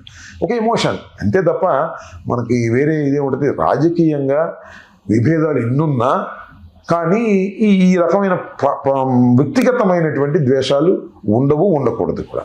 కాపు సామాజిక వర్గానికి రాయలసీమ, నెల్లూరు, ప్రకాశం జిల్లాల్లో బలిజలుగా పిలువబడేటటువంటి కాపులు, ఆంధ్ర ప్రాంతంలో కాపులుగా పిలువబడేటటువంటి బలిజలు ఎవరైతే ఉన్నారో, ప్రధానమైన స్రవంతిలో ఇందాక మీ మాటల్లో మీరు చెప్పినట్లు సింగిల్ లార్జెస్ట్ కమ్యూనిటీకి చంద్రబాబు నాయుడు గారు పవన్ కళ్యాణ్ గారిని చూపించి, మీ సామాజిక వర్గం నుంచి ఇదిగో పవన్ కళ్యాణ్ గారు మా కూటమిలో ఉప ముఖ్యమంత్రిగా ఉన్నారని చెప్పి ఇవ్వాల్సినటువంటి సంప్రదాయ స్థానాలు కూడా లేకుండా చేశారు మొన్న ఎన్నికల్లో అన్నది. వైకాపా ఎక్కువ స్థానాలు ఇచ్చినప్పటికీ ఇవాళ వైకాపా తీసుకుంటే బొత్స సత్యనారాయణ గారు మొదలుకొని మీ వరకు జక్కంపూడి రాజా గారు కావచ్చు, కురసాల కన్నబాబు గారు కావచ్చు, పేర్ని నాని గారు కావచ్చు, సరే సామ్నేని ఉదయభాను గారును కిలా రోషే గారు వెళ్ళినా ఇంతమంది ఇప్పుడు వైకాపాలో అప్పుడు కనిపించినటువంటి ఇంతమంది సామాజిక వర్గం ఇక్కడ కనిపిస్తుండగా పవన్ కళ్యాణ్ గారిని మాత్రమే సామాజిక వర్గంగా చూపించేటటువంటి ప్రొజెక్ట్ చేసేటటువంటి కోణాన్ని మీరు ఏ విధంగా విశ్లేషిస్తారు? శ్రీకాంత్ గారు, నాకెంత తెలుసు, మీకు కూడా అంతే తెలుసు ఈ కమ్యూనిటీకి సంబంధించి. నాకేం దానిలో భిన్నాభిప్రాయం లేదు. కానీ మన కమ్యూనిటీ అనుకోండి, ఏమనుకుంటున్నారు వాళ్ళు? అరే ఈ రాష్ట్రంలో రెడ్లు ముఖ్యమంత్రులు చేశారు, కమ్మవారు ముఖ్యమంత్రులు చేశారు, వాళ్ళకన్నా మనం చాలా నంబర్ బాగా ఉన్నాము, మనం ఎందుకు ముఖ్యమంత్రులు కాకూడదు అని సహజంగా వచ్చేటటువంటి కోరిక ప్రతి కాపు కులస్తుడికి వస్తుంది. ఆడ మగ పిల్ల జల్ల అందరికి వస్తుంది. అందువల్ల చిరంజీవికి 18 సీట్లు ఇచ్చారు, గుర్తుపెట్టుకోండి. ఉమ్మడి రాష్ట్రంలో అంత బ్రహ్మాండమైన వేవు రాజశేఖర రెడ్డి గారికి ఉన్న 18 సీట్లు కూడా చిన్న విషయం కాదు. ఆ సమయంలో మన పవన్ కళ్యాణ్ గారు సింగిల్గా పోటీ చేస్తే ఒక సీటు కొట్టాలా, ఆయన కూడా గెలవాలా. అప్పుడు ఇచ్చారంటే మంచి పునాది వేశారు. బట్ బ్యాడ్ లక్, చిరంజీవి గారు దాన్ని మొయ్యలేకపోయారు. ఆయన పాలిటిక్స్ నిలబడలేకపోయారు, కాంగ్రెస్లో కలిపారు, కాంగ్రెస్ నుంచి బయటకు వచ్చేసారు. సరే, ఆయన సెకండ్ విన్నింగ్ సినిమాలో చేస్తున్నారు, దట్ ఈస్ ఒక డిఫరెంట్. కారణం ఒకటే, కాపుల్లో ఎవరైనా ముఖ్యమంత్రి అయితే వాళ్ళందరికీ కాపులు సపోర్ట్ చేయాలని మానసికంగా సిద్ధమయ్యారు. ఇవాళ కాదు, ఎప్పటి నుంచో సిద్ధమయ్యారు. చిరంజీవి వస్తే చిరంజీవి గారిని పట్టుకున్నారు, ఆయన వదిలేసి వెళ్ళాడు. పవన్ కళ్యాణ్ గారు వచ్చారు, ఈయన పట్టుకున్నారు. కాపులందరూ ఇవాళ పవన్ కళ్యాణ్ గారిని ప్రేమిస్తున్నారన్నా, ఆయన వెంట నడుస్తున్నారన్నా, మెజారిటీ, అందరంటే 100% అన్న మెజారిటీ నడుస్తున్నారంటే కారణం ఒకటే, ఆయన ముఖ్యమంత్రి కావాలి అని వాళ్ళ కోరిక. శభాష్, పోనీ మంచిదే. నేను ఆ రాజకీయ పార్టీ లేకపోయినా సమయం వచ్చినప్పుడు చంద్రబాబు అయ్యాడు, ఆయన కూడా అయితే ఓకే అవును, ఇదంతా గేమ్ నడుస్తూ ఉంటుంది. మేమే శాశ్వతంగా ఉండాల్సిన అవసరం, వాళ్ళే శాశ్వతంగా ఉండాల్సిన అవసరం లేదు, వైసీపీనే. అయితే ఇక్కడ విచిత్రమైన అది చెప్పడానికి వీలు లేని విషయం ఏంటంటే, కాపులందరూ పవన్ కళ్యాణ్ ముఖ్యమంత్రి కావాలని కోరుకుంటే పవన్ కళ్యాణ్ గారు చంద్రబాబే ముఖ్యమంత్రిగా ఉండాలని కోరుకోవటం అనేది, దాన్ని ఏ విధంగా అర్థం చేసుకోవాలో నాకైతే అర్థం కావట్లా. అది ఎలా సింక్రనైజ్ అయ్యింది ఏంటనేది. నేను ఏంటంటే, ఒక రాజకీయ పార్టీ మరొక రాజకీయ పార్టీకి సపోర్ట్ చేస్తున్నప్పుడు ఆ రాజకీయ పార్టీ ఏమనుకుంటుందంటే, ఇవాళ కాకపోతే రేపైనా నెక్స్ట్ ఎలక్షన్లో అయినా మనం క్లైమేట్గా అవ్వాలి అనుకుంటాం. అసలు సీల్ ఇచ్చేసాడు, వాగ్దానం ఇచ్చాడు 15 సంవత్సరాల వరకు, అంటే ఇంకా 3 ఎలక్షన్ల వరకు నేను సీఎంగా అవ్వను, చంద్రబాబే సీఎంగా ఉండాలి అని నువ్వు ఒక అల్టిమేటం జారీ చేసినట్టు ఒక హామీ ఇచ్చేసావు. ఇంకా నీ కాపులు ఎందుకు ఉండాలి అన్నా. నేను నిన్ను గెలిపించడం కోసం ఉండాలా, చంద్రబాబును మళ్ళా ముఖ్యమంత్రిగా చేయటం కోసం ఉండాలా? ఇప్పటికే 4 సార్లు ఆయన ముఖ్యమంత్రి. ఏంటి ఇదంతా? చంద్రబాబు ముఖ్యమంత్రిగా ఉండటం కోసం ఉండాలి. చంద్రబాబు ఏమన్నా ముఖ్యమంత్రిగా స్థానం నుంచి తప్పుకోవాలనుకుంటే నిన్నేమన్నా పెట్టడానికి సిద్ధంగా ఉన్నాడా, వాళ్ళ అబ్బాయిని పెట్టడానికి సిద్ధంగా ఉన్నాడు అనేది అందరికీ తెలిసినటువంటి నగ్న సత్యం. దానికి కూడా నువ్వు చాకరీ చేయడానికి సిద్ధంగా ఉంటే మేము చేయగలిగింది లేదని అనుకోవాలి కాపులు. నేనేదో ఈ సందర్భంగా కాపుని రెచ్చగొడుతున్నాను, పవన్ కళ్యాణ్ గారిని న్యూనతాభావంతో చూస్తున్నాను కాదు. అలా దయచేసి అర్థం చేసుకోవద్దని కూడా చెప్తున్నా. This is the fact. రాజకీయాలు ఇలా ఉంటాయి. రాజకీయాల్లో ఎవరిని కూడా ముఖ్యమంత్రిగా యాక్సెప్ట్ చేయకూడదు. సొంత పార్టీ ఉన్నవాడు నేను చేయొచ్చు, నేను మా జగన్మోహన్ రెడ్డి శాశ్వతంగా ముఖ్యమంత్రిగా ఉండాలని కోరుకోవచ్చు. ఎందుకంటే I'm part of Jaganmohan Reddy గారి రాజకీయ పార్టీ. నేను ఇప్పటికైనా మంత్రిని అవుతా, ముఖ్యమంత్రిని కాను. నేను నాదే సపరేట్ పార్టీ అయితే నేను సపరేట్ పార్టీ పెట్టుకుని ముఖ్యమంత్రి కావాలని కోరుకుంటాం కదా. మన సపరేట్ పార్టీ ఎందుకు పెట్టా? నువ్వు ఎందుకు రాజకీయ పార్టీ నాలాగా నువ్వు కూడా తెలుగుదేశం జాయిన్ అయిపోయి ఉప ముఖ్యమంత్రిగా ఉండొచ్చుగా. ఇది ఎట్లా సింక్రనైజ్ అవుతుంది, ఎలా చెప్పాలి, ఎలా అర్థం చేసుకోవాలి? ఈ రాజకీయ ఘర్షణలో ఏదో అంబటి రాంబాబు కావాలని రెచ్చగొట్టే ప్రయత్నం చేస్తున్నాడు కాపుల్ని అనేటువంటి భావన కలిగితే అది దురదృష్టం. నేను చెప్పేది చాలా విశ్లేషణాత్మకమైన విషయం. దీనిలో చాలా ప్రశ్నలు ఉన్నాయి, సమాధానాలు లేవు. ఆ సమాధానాలు చెప్పవలసింది పవన్ కళ్యాణ్ గారు. ఆయన చెప్తే సాటిస్ఫై అయితే ప్రయాణం చేయండి, మాకేం అభ్యంతరం లేదు. దీనిలో ఏముంటుంది? నారా లోకేష్ గారిని ముఖ్యమంత్రి పీఠం మీద ఆయన ప్రతిష్ఠించబోతున్నారు అన్న వార్తలు హల్చల్ చేస్తున్నాయి. మరొక సంవత్సర కాలంలో ఆయన ముఖ్యమంత్రిని చేస్తారు కాబట్టి వాళ్ళు నేషనల్ వర్కింగ్ ప్రెసిడెంట్ని చేశారని అంటున్నారు. నారా లోకేష్ గారు ముఖ్యమంత్రి అవుతారని మీరు అనుకుంటున్నారు? I believe. ఎందుకంటే నారా లోకేష్ ముఖ్యమంత్రిగా అవ్వకపోయినా ఇప్పుడు ముఖ్యమంత్రిగా యాక్ట్ చేస్తున్నాడు. That is a different matter. ముఖ్యమంత్రి కావటమే వారి కుటుంబం యొక్క ధ్యేయం, చంద్రబాబు నాయుడు గారి ధ్యేయం కాదు. అదర్స్ ఆయన మీద ఒత్తిడి చేస్తున్నారు అనేది ఒక రూమర్. ఇది వాస్తవ అవాస్తవం ఏంటో వాళ్ళు చెప్పాలి. ఇది బలంగా నమ్మదగిన సత్యంలాగా కనిపిస్తుంది, వినిపిస్తుంది. నెక్స్ట్ నారా లోకేష్ని ముఖ్యమంత్రిగా చేసి ఆయన రాజకీయ సన్యాసం తీసుకుంటాడు చంద్రబాబు నాయుడు గారు అని. దానికి ఈ మధ్యన ఆయనకి సంబంధించినటువంటి పత్రిక కూడా రాశాయి, కేంద్రంలో ఆయన ఉప ప్రధాని అవుతాడు, గవర్నర్ అవుతాడు అని. అంటే కేంద్రంలో ఉప ప్రధాని, గవర్నరు అయ్యేంత ఛాన్సు మోడీ లాంటి సీనియర్ నాయకుడు, తెలివిగల నాయకుడు ఇచ్చే అవకాశం లేదనేది నా పోటీ వాళ్ళకి, మీ పోటీ వాళ్ళకి అర్థమైపోతుంది. ఎందుకంటే పావును పక్కలో పెట్టుకుని ఎవడు నిద్రపోడు. ఇప్పుడు ఈ ఢిల్లీ తీసుకెళ్ళి ఉప ప్రధానం లేకపోతే గవర్నరు ఇంకో పదవు ఇచ్చి మోడీకి అసలు పెట్టేటటువంటి మనస్తత్వం కలిగినటువంటి వ్యక్తి చంద్రబాబు నాయుడు. కాబట్టి మీకన్నా నాకన్నా మోడీ అండ్ అమిత్ షా చాలా లోతుగా ఆలోచించేటటువంటి మనుషులు కాబట్టి ఆ ఛాన్స్ ఇవ్వరు. ఈయన తప్పుకోవాలి, లోకేష్ను ముఖ్యమంత్రిగా చేయాలి అనేటువంటి ఒక ప్రయత్నం జరుగుతుంది. అది నేను అనుకోవటం ఈ 5 సంవత్సరాల లోపు, అంటే వాళ్ళ టెన్యూర్ లోపు విజయవంతంగా రాగలుగుతారు అనుకుంటున్నా. ఎందుకు రాగలుగుతారంటే పవన్ కళ్యాణ్ గారి సపోర్ట్ అవసరంలా. పవన్ కళ్యాణ్ గారికి ఉన్న 21 తీసేసిన 135 వాళ్ళు అక్కడ బ్రహ్మాండంగా ఉన్నారు కదా, ఎందుకు ఎవరిని అడగాలి అనే ఆలోచన ఇప్పుడు కాకపోతే ఇంకెప్పుడు కాదు లోకేష్ అనేటువంటి భావనలోకి వచ్చేసారు. కాబట్టి ఐ బిలీవ్ స్ట్రాంగ్లీ దట్ ఈ టెన్యూర్లో ఎప్పుడు చేస్తారు, ఏంటి ముహూర్తం ఏంటో మనకు తెలియదు, కానీ గ్యారంటీగా చేస్తారని నేను నమ్ముతున్నాను.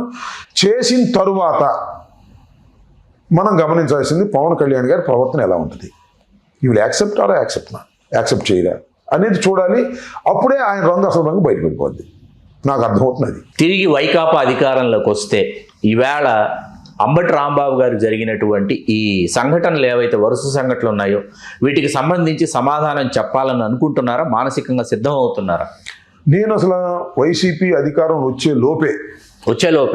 లోపే ప్రజా పోరాటాల ద్వారాను, న్యాయ పోరాటం ద్వారాను వాళ్ళని శిక్షించాలి అనేటువంటి భావంతో నేనున్నా, నమ్ముతున్నా కూడా. ఈ 3 సంవత్సరాల లోపే అధికారంలో రాకముందే నేను వాళ్ళని చట్టబద్ధంగా వాళ్ళని జైల్లో పెట్టించగలను, వాళ్ళని సస్పెండ్ చేయగలను అనుకుంటున్నా. ఇది న్యాయ పోరాటం. ఇవన్నీ వ్యవస్థలన్నీ మేనేజ్ చేసి వాళ్ళు జరగకుండా చేశారా? జగన్మోహన్ రెడ్డి గారు ముఖ్యమంత్రి అయిన తర్వాత నా ప్రధానమైనది అదే, నా ఎజెండా ఫస్ట్ అదే. తర్వాత నేను కడమ విషయం ఆలోచిస్తాను. ఎందుకంటే నా ఇంటి మీద దాడి చేసిన వాళ్ళని శిక్షించకపోతే నేను ప్రజల్ని పరిపాలించగలుగుతాను. సో ఇంత భయభ్రాంతులకు గురి చేయటం, బూతులు తిట్టారు సార్, మానసికంగా పొలం పేరు పెట్టి బూతులు తిట్టారు, దుర్మార్గం. వీటన్నిటి ఖచ్చితంగా సమాధానం చెప్తాననేది నేను విశ్వసిస్తున్నాను. చూద్దాం. అంటే నాకు ఇక్కడ అర్థం కాని విషయం ఏంటంటే ప్రతిసారి 2014 ఎన్నికల్లో చంద్రబాబు నాయుడు గారు కూటమి, అప్పుడు కూడా జనసేన భాజపా ఉన్నారు, అధికారంలోకి వచ్చిన తర్వాత ప్రశ్నించిన ముద్రగడ పద్మనాభం గారి కుటుంబాన్ని కూడా ఇదే తీరున ఇదే రీతిలో వేధించారు. సరే, ముద్రగడ పద్మనాభం గారు ఉద్యమాన్ని నిర్మించారా, కాడి దింపుకొని వెళ్ళిపోయారా కాసేపు పక్కన పెడితే, తిరిగి అధికారంలోకి వచ్చిన తర్వాత అంబటి రాంబాబు గారిని టార్గెట్ చేసి, మీ తర్వాత జక్కంపూడి రాజా గారి ఇంటి మీద కూడా మరుసటి రోజు వెళ్ళినటువంటి సంఘటనలు, వరుస సంఘటనలు జరిగినాయి. దీనిని అసలు అంటే మిమ్మల్ని అంతమొందించాలనా, లేకపోతే ఈ సామాజిక వర్గాన్ని అణగదొక్కాలనా, ఏం చేద్దాం అనుకుంటున్నారు చంద్రబాబు నాయుడు గారు, ఆయన ప్రభుత్వం, పైగా ఈ కూటమిలో పవన్ కళ్యాణ్ గారు భాగస్వామి? దీన్ని ఎట్లా విశ్లేషించాలి? ఏమంటే శ్రీకాంత్ గారు, మమ్మల్ని అంతమొందించాలని అనుకోకపోయినా అలాంటి జరుగుతాయి, అటువంటివి జరుగుతాయి. ఎందుకు జరుగుతాయి అంటే ఒక మాస్ వచ్చేసి తర్వాత ఎవడ మాట ఎండో. మొన్న ఇంటి మీదకి వచ్చారు, ఆ ఉద్యోగానికి ఎవడన్నా వచ్చిన ఒక కత్తితో ఒక పోటు పొడిచాడు అనుకోండి, దానిలో అందరూ పొడిచేస్తారు, చంపేసేస్తారు. మా సైకాలజీ అది. వాళ్ళ ఇంటెన్షన్ అదే కాదా రావటం అనేది పక్కన పెట్టండి. ఒకడు పెట్రోల్ బాంబు వేశాడు, పెట్రోల్ సీసాలు వేసాడు, అక్కడ పెట్రోల్ బాంబు తగలేసేస్తే కాలిపోవటమే కదా. అలాంటి సంఘటనలు జరగకపోవడం నా అదృష్టంగా భావిస్తున్నా. భగవంతుడు నాకు ఇచ్చినటువంటి అదృష్టం తప్ప వాళ్ళ ఇంటెన్షన్ మాత్రం బ్యాడ్ ఇంటెన్షన్, నన్ను ఏదో చేయాలనే తాపత్రయంతో వచ్చారు. సరే, మా అదృష్టం కొద్దీ కాలేదు, వాళ్ళ అదృష్టం కూడా. నన్ను చంపేస్తే చాలా పరిణామాలు మరొక రకంగా ఉంటాయి, ఇది కొడితే ఇంత పరిణామాలు ఉన్నాయి. కాబట్టి నేను ఆ రకంగా అంతమొందించాలని వాళ్ళకి కరెక్ట్ ఇంటెన్షన్ లేకపోయినా అలాంటి ప్రమాదాలు జరిగేవి, ఆ సంఘటన అలా క్రియేట్ చేశారు, దుర్మార్గంగా చేశారు. ఎక్కడ గొడవండి, పోలీసులని ఆపలేకపోయారు సార్. 7.5 గంటల సేపు వాళ్ళు అక్కడే చోద్యం చూస్తారు, అక్కడే ఉన్నారండి. 70-80 మంది అక్కడే ఉన్నారు. లాఠీలు ఉన్నాయి, తుపాకులు ఉన్నాయి, వ్యాన్లు ఉన్నాయి, పట్టించుకోలేదు. ఎస్పీ వచ్చాడు, వెళ్ళిపోయాడు, జరగనేమని అనుకుంటున్నారు. లోకేష్ నుంచి ఫోన్ వస్తుంది, మీరేం ఇంటర్ఫీర్గా మాకన్నా ముందండి కొట్టనేయండి అని అనేటువంటి ఒక భయంకరమైనటువంటి వాతావరణం, చాలా దురదృష్టకరమైనటువంటి పరిణామం ఇది. మామూలుగా నాకు తెలిసి ఆంధ్రప్రదేశ్లోనే కాదు, భారతదేశ చరిత్రలోని ఎక్కడ ఇలా జరిగి ఉండదు. ఏదో రావడం, తగడ కొట్టేయడం, లేకపోతే చంపేయడం, పారిపోవడం అంతే. పోలీసులు విధులు పారిపోయేవాళ్ళు. అరే పోలీసులు విధులేస్తున్నా కూడా కొడతా ఉన్నారు, పోలీసు సైరన్ వేస్తున్నా కొడతా ఉన్నారు. ఇది చాలా ధర్నా చేయడానికి వచ్చామని జన సైనికులతో చెప్పారు. ఇంత దాడి జరుగుతుండగా జన సైనికులు వెనుదిరిగి వెళ్ళిపోయారని కూడా జనసేన నుంచి ఒక దట్ ఇస్ ట్రూ. జన సైనికులు అంబటి రాంబాబు గారి ఇంటి ముందు ధర్నా చేద్దాం, ముఖ్యమంత్రిని బూతులు తిట్టాడు అని వచ్చారు. అప్పుడు కూటమిలో ఉన్నటువంటి జనసేన పార్టీ వాళ్ళు కూడా ఫాలో అయ్యారు, జెండాలు పెంచుకుని. ఆడికి వచ్చిన తర్వాత దాడి జరుగుతుంది. ఇదేంటంటే మీరు వెళ్ళిపోండి అన్నారు, వాళ్ళు వెళ్ళిపోయారు. మాధవే తీసుకొచ్చింది కొంతమంది, గల్లా మాధవ్ గారు కాపు సామాజిక వర్గం వాళ్ళు తీసుకొస్తే, ఏందమ్మా ఇక్కడికి వచ్చి కొడుతున్నారండి, ధర్నా అనుకున్నాం కదా, మేము బోర్డులు పెట్టుకోవాలని అన్నాం కదా అంటే, లేదు మీరు వెళ్ళిపోండి అని పంపించేది. సో ఇదంతా ఒక కొంతమంది యొక్క కుట్ర. దానిలో Pemmasani is the ring leader, కడమ వాళ్ళ కుట్ర. ఈ కుట్రలో ఒకరికొకరు పోటీ. ఈ కుట్రని ఏ విధంగా ఇంప్లిమెంట్ చేయాల్సి మార్పులు పెమ్మసాని దగ్గర, లోకేష్ దగ్గర కొట్టేయాలని అగ్రెసివ్నెస్కి వచ్చేసి ఇష్టం వచ్చి మాట్లాడారు, ఇష్టం వచ్చినట్టు తిట్టారు, ఇష్టం వచ్చినట్టు దాడి చేశారు. ఇవన్నీ కూడా వాళ్ళకి బలాన్ని ఇస్తే అనుకున్నారు పార్టీలో. ఇవన్నీ బలహీనతలుగా వచ్చాయి. కానీ కొంతమంది బలం కూడా ఇచ్చింది అనుకున్నారు. ఎందుకంటే ఎవరైతే నా మీద దాడి చేశారో వాళ్ళందరికీ మొన్న పొలిట్ బ్యూరోలను అక్కడ ఇక్కడ ఇచ్చారు, ఇంకొంతమందికి ఇవ్వరా. అసలు ఊహించినటువంటి వాళ్ళు పొలిట్ బ్యూరోలో వాళ్ళు నా మీద దాడి చేసిన వాళ్ళే అని చాలా మంది అభిప్రాయం. ఇప్పుడు ఒక అభిప్రాయం వస్తుంది, రాంబాబు గారి ఇంటి మీద దాడి చేయలేదు కాబట్టి మాకు పొలిట్ బ్యూరో ఇవ్వలేదు కాబట్టి మళ్ళీ దాడి చేద్దాం అన్నట్టుగా తయారవుతుంది వ్యవహారం. ఎంత దురదృష్టకరమైనటువంటి పరిణామాలంటే మన లోకేష్ను చంద్రబాబు నాయుడు గారు చేసేది, ఎవరైతే నా ఇంటి మీద దాడి చేశారో వాళ్ళకి అగ్రతాంబూలం ఇచ్చాడనేది what message has gone to the society, అది ఆలోచించుకోలేకపోతున్నారు. అది వైకాపా ప్రభుత్వంలో మా మీద కూడా దాడులు జరిగినాయి, లేకపోతే మా మీద కూడా ఇటువంటి సంఘటనలు జరిగినాయి, నీవు నేర్పిన విద్య నీరజాక్షన్ మేము తిరిగి చేస్తున్నాము అనేటటువంటి వాదనలు వాళ్ళు వినిపిస్తున్నారు రాంబాబు గారు. ఇప్పుడు వాళ్ళు అధికారంలో లేనప్పుడు, మేము అధికారంలో ఉన్నప్పుడు దాడులు జరగలేదని నేను అనడం అలా. కొన్ని సందర్భాల్లో జరిగాయి, కంట్రోల్లెస్గా జరిగాయి. ఆ దాడులకి ఈ దాడులకి వ్యత్యాసాన్ని గమనించాలి. చాలా వ్యత్యాసం ఉంది, సంబంధం లేదు అసలు. తెలుగుదేశం ఆఫీస్ మీద దాడి జరిగింది, అవును, తగడకు వచ్చారు, కొట్టారు, వెళ్ళిపోయారు, కేసు పెట్టారు. వాళ్ళని మొన్న కూడా అరెస్ట్ చేసి నెలల తరబడి లోపల ఉన్నారు. వాళ్ళ ప్రభుత్వం వచ్చిన తర్వాత మా ఇంటి మీద ఏంటి సార్ 5:30కి వచ్చారు, 5ంటికి వచ్చారు, సాయంత్రం 5ంటికి. శ్రీకాంత్ గారు 4:40కో 4:30కో నేను ప్రెస్ మీట్ పెట్టా. Total all media is there, అన్ని మీడియాలు వచ్చినాయి. ఆ ప్రెస్ మీట్లో నేను చేసింది తప్పు అని చెప్పిన గంట కదా అరగంటకి దాడి జరుగుతుంది. వీళ్ళందరూ అక్కడే ఉన్నారు, ఎలా ఇంకా బ్యాగులు తీసుకుని వాళ్ళందరూ లైవ్ చూపిస్తున్నారు. ఎంతసేపు అండి, 5 నుంచి 12:20 నన్ను అరెస్ట్ చేసేంత వరకు కూడా ఇలా జరిగింది కదా. నన్ను తీసుకెళ్లారు జైల్లో పెట్టారు కదా. రాత్రి 2:30కి నన్ను బయటికి తీసుకొచ్చి నా కాళ్ళు చీల్చి నన్ను ఇబ్బంది పెట్టాలని ప్రయత్నం చేయడం ఎంత దుర్మార్గం అండి. ఈ దాడులు అంటే ఇదేనా ప్రభుత్వాలు చేయాల్సింది? మీరు ప్రశ్నించలేదా ఏం చేస్తున్నారు, ఎందుకు తీసుకొచ్చారని? మీరు ప్రశ్నించా కదా, ప్రశ్నించాను, వార్నింగ్ ఇచ్చాను, గుర్తుపెట్టుకోండి. మళ్ళా నేను ఈ రాష్ట్రంలో మంత్రిని అవుతాను, మళ్ళీ మా ప్రభుత్వం వస్తుంది, మీ అందరి సంగతి తెలుస్తాను అన్న తర్వాత తగ్గారు వాళ్ళు. సో ఇంత దుర్మార్గంగా చేయటాన్ని, దాన్ని పోల్చడం ధర్మం అనుకుంటే పోల్చమని నాకేం అభ్యంతరం లేదు. తెలుగుదేశం కూటమి సభ్యులు ఎవరైనా ఉంటే దీనికి సమానం చెల్లైందని అనుకుంటే భావించండి, ప్రజలంతా భావించడానికి వీల్లేదని నా భావన. అది దాన్ని పోల్చడం సరైంది కాదు. పోల్చడం అనేది తప్పు మార్గంలో నడిపించడానికి ప్రయత్నం చేస్తున్నారు అనేది నా ఆరోపణ. మీరు మాట తూలారని అనుకుందాం, మీరు పశ్చాత్తాపం చెందారు.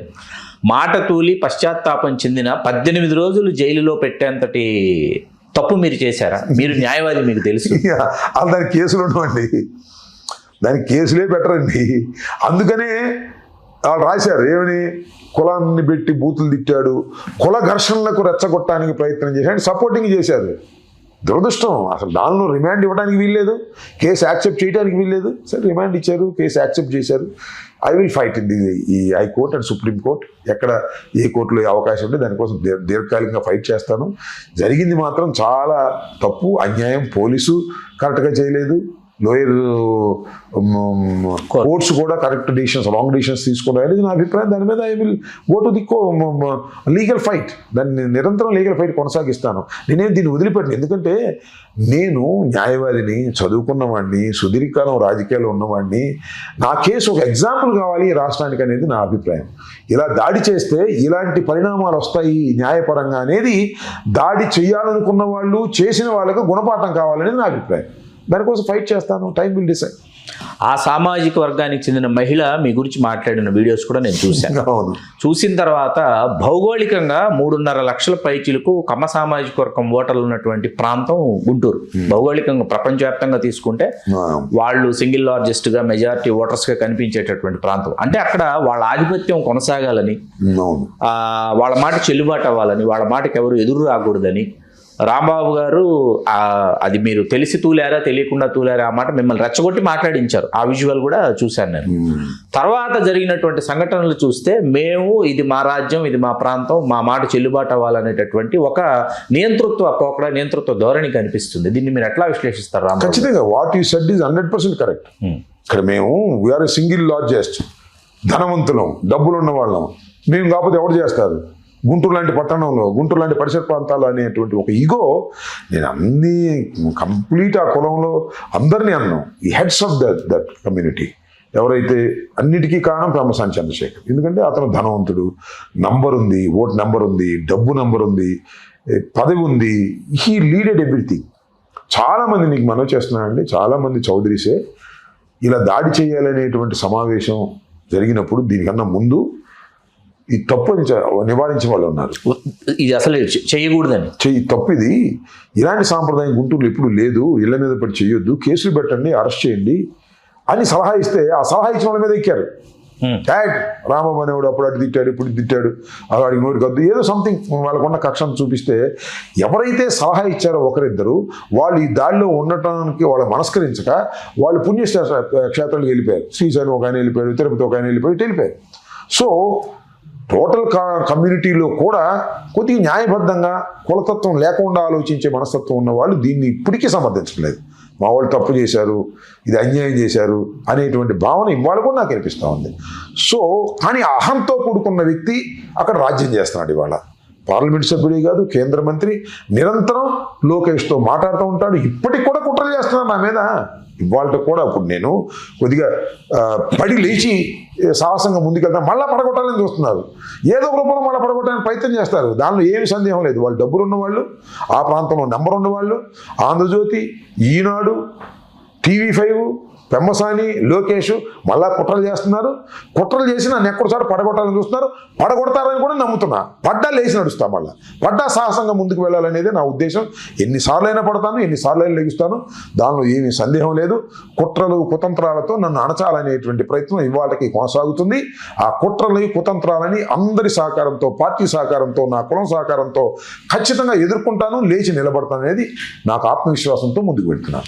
నుంచి గుడివాడ అమర్నాథ్ గారు, కరణం ధర్మశ్రీ గారు, చింతలపూడి వెంకటరామయ్య గారు, గొర్రె కిరణ్ కుమార్ గారు వీళ్ళందరూ వస్తే, పాలవలస విక్రాంత్ గారు వీళ్ళందరూ వచ్చి మీ కుటుంబ సభ్యులను పరామర్శించి వెళ్ళటం, మిమ్మల్ని రాజమండ్రి జైలు నుంచి జక్కంపూడి రాజు గారు 100 వాహనాలతో తీసుకురావడం, ఏది గుంటూరు వరకు తీసుకొస్తే చాలామంది మాట్లాడిన మాటలు ఏంటంటే ఆ పార్టీలో ఉన్నారు కాబట్టి ఆ పార్టీలో ఉన్న సామాజిక వర్గానికి సంబంధించిన వాళ్ళు రాంబాబు గారికి మద్దతు పలికారు అన్న తర్వాత మొన్నటికి మొన్న గోరంట్ల బుచ్చయ్య చౌదరి గారు చేసినటువంటి వ్యాఖ్యల్ని పార్టీలో ఉన్న సామాజిక వర్గం కాకుండా పార్టీ వెలుపల ఉన్నటువంటి సామాజిక వర్గానికి చెందినటువంటి వాళ్ళు కూడా గోరంట్ల బుచ్చయ్య చౌదరి గారిని, ఆయన మాటల్ని ఖండిస్తున్నారు, విమర్శిస్తున్నారంటే సామాజిక వర్గం యొక్క మద్దతు మీకు పూర్తి స్థాయిలో లభించిందని అర్థమవుతారు. అంబటా గింబటా నరికేస్తామని చెప్పి ఆయన చేసినటువంటి వ్యాఖ్యల్ని ఒక్కసారిగా మీరు వైకాపాకి మీరు ఫేస్ ఆఫ్ ద వైకాపా అయిపోయినటువంటి పరిస్థితి ఇవాళ కనిపిస్తుంది. దీనిని చుక్కానిగా పట్టుకొని వైకాపా తమ ప్రయాణాన్ని కొనసాగిస్తుందని చాలామంది విశ్లేషకులు భావిస్తున్నారు రాష్ట్రంలో. దీన్ని ఎట్లా విశ్లేషిస్తారు రాంబాబు? ఇప్పుడు ఇక్కడ ఇందాక మీరు 2-3 పాయింట్స్ చెప్పారు. ధర్మశ్రీ, గుడివాడ అమర్నాథ్, వెంకటరామయ్య, జక్కంపూడి రాజా, పాలవలస విక్రాంత్, కిరణ్ కుమార్, నిశాంత్ గారు, నిశాంత్, కన్నబాబు, అందరూ దే ఆర్ వెరీ యాక్టివ్. నేను ఎప్పుడైతే జైల్లోకి వెళ్ళానో అప్పుడు చాలా యాక్టివ్గా ఉన్నారు. కానీ ఆ యాక్టివ్గా ఉన్నప్పుడు వాళ్ళ లాంగ్వేజ్ ఏంటి, నాట్ ఓన్లీ ఈ ఫిజికల్ ఈ మాటలు కాదు, వాళ్ళ మూమెంట్స్ ఏంటి. మీరు ఇందాక చెప్పినట్టుగా వైజాగ్ ఉత్తరాంధ్ర నుంచి 350 కార్లతో ఓన్లీ కాపులు వచ్చారు. అంటే ఏంటి, ఆ ఎమోషనల్ ఫీల్ అవుతున్నారు. నెంబర్ 1.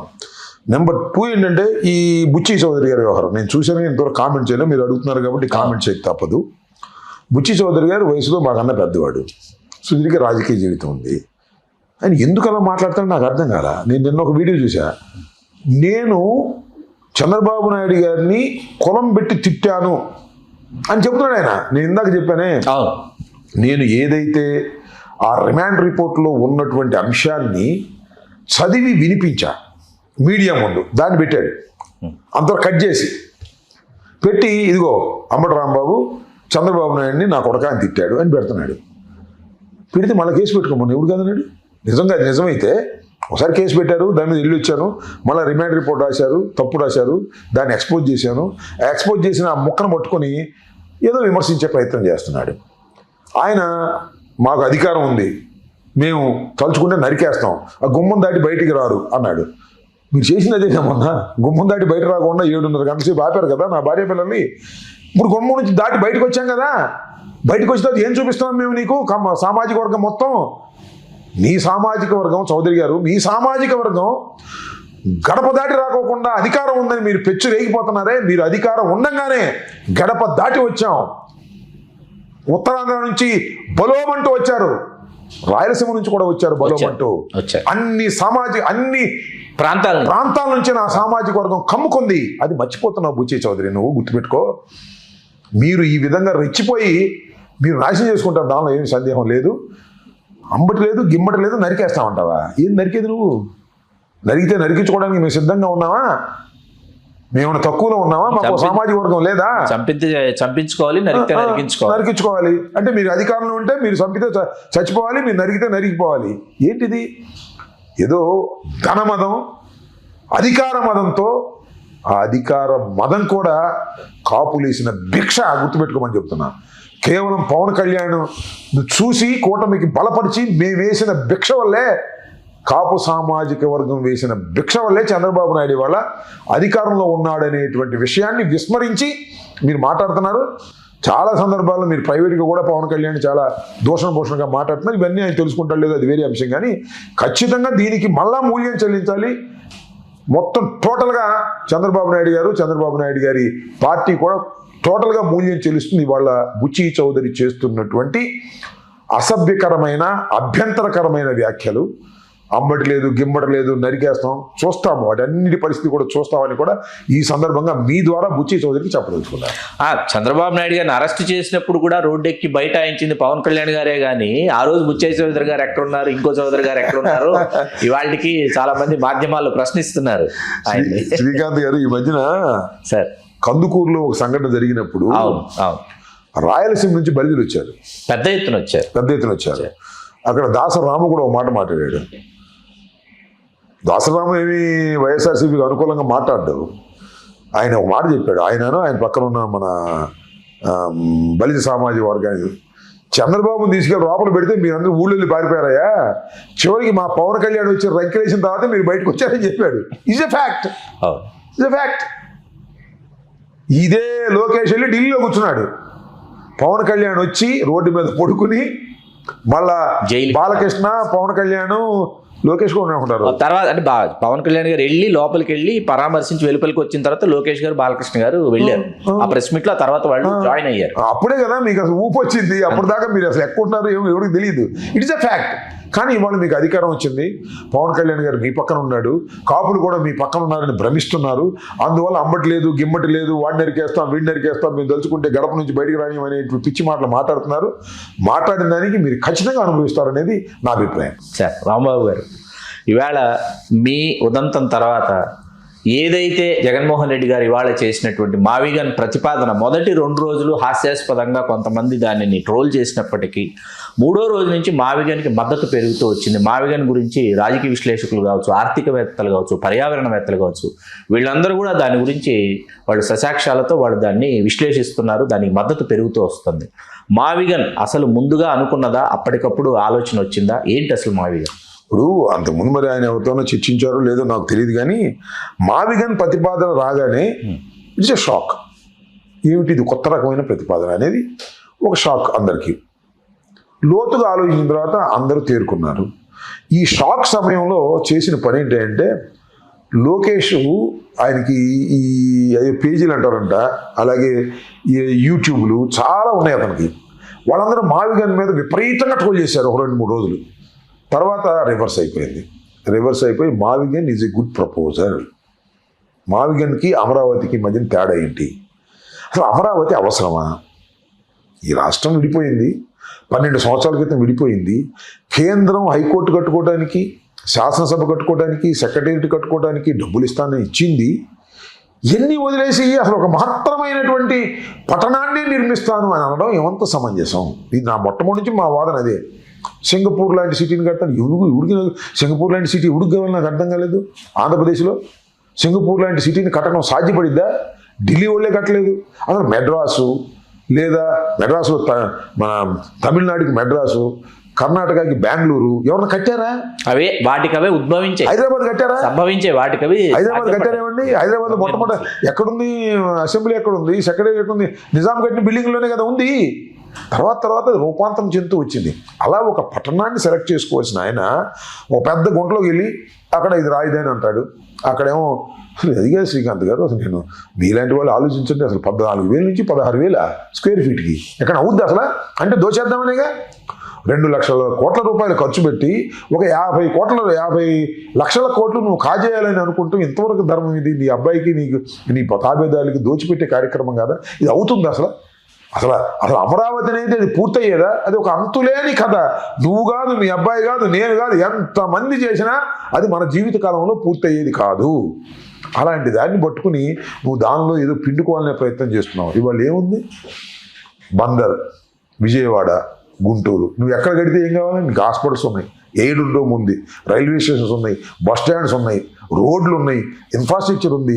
ఏముంది? ఒక చోట ఒక అసెంబ్లీ, ఒక చోట ఒక సెక్రటేరియట్, హైకోర్టు కట్టేసి అయిపోయాయి. అసలు మొట్టమొదటి నేను చెప్తున్నానండి, మొట్టమొదటి రోజే, సరే మేము తప్పులు చేసాము, వాళ్ళు తప్పులు చేశారు తీసేయండి పక్కన, మొట్టమొదటి రోజే చంద్రబాబు నిర్ణయించుకొని గుంటూరు టు విజయవాడ మధ్యలో ఆ హైవే మీద ఇటు పక్కన సెక్రటేరియట్, హైకోర్టు, అసెంబ్లీ కట్టేస్తే అసలు మీకు బాంబే కన్నా ఎక్కువ ఉండేది అభివృద్ధి. పెద్ద ఇప్పుడు ఇవాళ హైటెక్ సిటీలో చూస్తున్నాం. పెద్ద హైటెక్ సిటీలో ఎక్కడికైనా ఒక చోటకి వెళ్ళి ఒక బిల్డింగ్ ఎక్కి చూస్తే కింద చూస్తే అమెరికా లాగా ఉంటుంది. అట్లా తయారయ్యేది అది. మొత్తం నేనున్న 4 సంవత్సరాలు ఉన్నాను అక్కడ. 12 సంవత్సరాలు అట్లా తయారయ్యేది. ఏమీ లేదు అక్కడ. ఇంకా గుంటలు తీస్తున్నారు, ఇంకా పునాదులు వేస్తున్నారు, బిల్లులు చేసుకుంటున్నారు, డబ్బులు కాజేస్తున్నారు. ఇదే తప్ప ఏమీ లేదు. 74,000 కోట్ల రూపాయలు ఆల్రెడీ ఇన్వెస్ట్ చేసి మేము వర్కులు చేస్తున్నామని మన చంద్రబాబు నాయుడు గారు చెప్తున్నాడు. ఏం చేయాలి? అన్ని ఎక్కడ పోతాయి ఈ డబ్బులు? నేను అక్కడికి వెళ్తే ఆ తాత్కాలిక సెక్రటేరియట్, ఆ తాత్కాలిక అసెంబ్లీ అవే కనిపిస్తున్నాయి. అక్కడక్కడ బిల్డింగ్లు కొన్ని కట్టారు, నేను కాదంటలా. బట్ ఇప్పుడు కావాలి అది. నేను మీరు చంద్రబాబు బతికుండగా కాదు, లోకేష్ ఉండగా కూడా కాదు, లోకేష్ కూడా కాదు. అది ఒక మహా పెద్ద ప్రాజెక్ట్ లాగా తీసుకొచ్చారు. అంత అవసరం ఉంది ఆంధ్ర రాష్ట్రానికి? మనం ఏమన్నా డబ్బులు ఎక్కువ అయిపోయినాయా? మన దగ్గర డబ్బులు ఎక్కువ కాదు కదా, డబ్బులు లేక వస్తున్నాం మనం. సో ఒక తప్పుడు నిర్ణయం చేశాడు చంద్రబాబు నాయుడు గారు. దాన్ని సరిచేసే క్రమంలో జగన్మోహన్ రెడ్డి గారు చేసినటువంటి మావిగన్ ప్రతిపాదన అద్భుతమైన ప్రజాదరణ, మేధావుల యొక్క మద్దతుని పొందుతున్నాడు. డే బై డే పెరిగిపోద్ది. మావిగన్నే అభివృద్ధి మంత్రంగా తయారవుతుంది రేపు. దానిలో ఏ సందేహం లేదు. రాంబాబు గారు, ఏ రాజకీయ నాయకుడి జీవితంలో అయినా ఒక కళ రాష్ట్ర మంత్రి కావడం అనేది. సుదీర్ఘకాలం మీరు ఎదురు చూసిన తర్వాత మీకు 2.5 సంవత్సరాల కాలం రాష్ట్ర మంత్రి కావడము మీకెంత ఆనందాన్ని ఇచ్చిందో తెలియదు, మీ అభిమానుల్ని మాత్రం చాలా ఆనందింపజేసింది. రాష్ట్ర మంత్రిగా మీ శాఖలకు సంబంధించి వెనక్కి తిరిగి చూసుకుంటే ఇది నేను చేశాను, ఇది నేను సాధించాను మీకు అనిపించినటువంటి కార్యక్రమం? అంటే దీనిలో ఇరిగేషన్ అనేటువంటి సబ్జెక్ట్ ఈజ్ ఎలాబొరేటెడ్ సబ్జెక్ట్. నిజానికి నేను మంత్రి అవ్వకముందు నాకు ఇరిగేషన్ మీద పెద్ద అవగాహన కూడా లేదు. నిజం చెప్పాలంటే నేను యాక్చువల్గా అనుకున్నానంటే Polavaram is a good subject. Polavaram పూర్తి అవుతుందని కొత్తలో ఆశపడ్డా. లోతుగా వెళ్ళి చూస్తే నా టర్మ్లో పూర్తి కాదని నేను నిర్ణయించుకుని నేను చెప్పేసా కూడా, ఇది ఇప్పుడు పూర్తి అవుతూ అసలు నాకు అర్థం కావడానికి టైం పట్టిందని.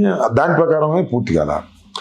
ఈ సుదీర్ఘకాలం జరిగేటటువంటి ప్రాజెక్ట్స్లో ఏ ప్రాజెక్టు కూడా, వెలుగొండ ప్రాజెక్టు కానీ, లేదా రాయలసీమ ఎత్తిపోతల పథకం, ఈ ప్రాజెక్ట్స్ ఏవి పూర్తి కానటువంటి దశలో ఉన్నాయి. నా టర్మ్లో ఏది పూర్తి కాల. ఏదో చిన్నగా కొన్ని మనం చేసాం. అప్పుడు నెల్లూరులో బ్రిడ్జెస్ చేసాం 2. అవన్నీ రాజశేఖర రెడ్డి గారి టైంలో ప్రారంభమైనవి. మా చేతుల మీదుగా అవి సాకారం అయ్యాయి. 2 బ్రిడ్జెస్ చేసాం.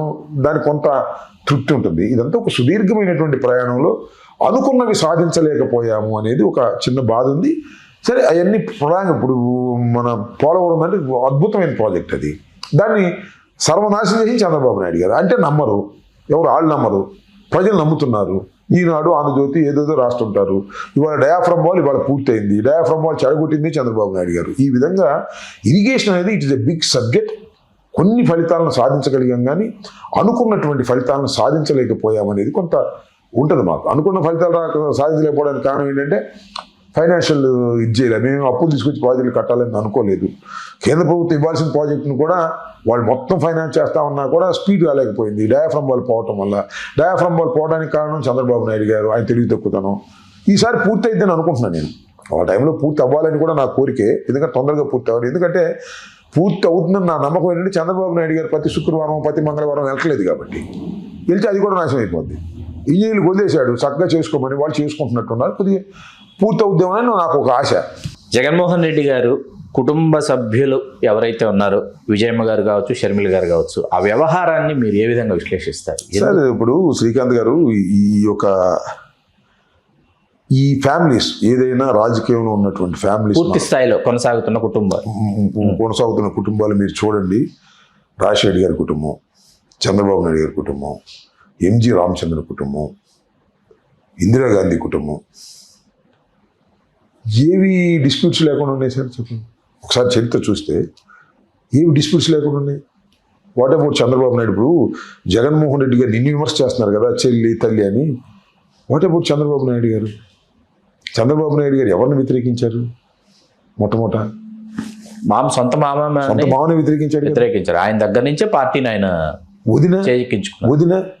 వదిన దూరం అయిపోయింది కదా, కొడుకు దూరం అయిపోయాడు కదా, కొడుకు సపరేట్ పార్టీ పెట్టాలనుకున్నాడు కదా. ఎవరు? హరికృష్ణ గారు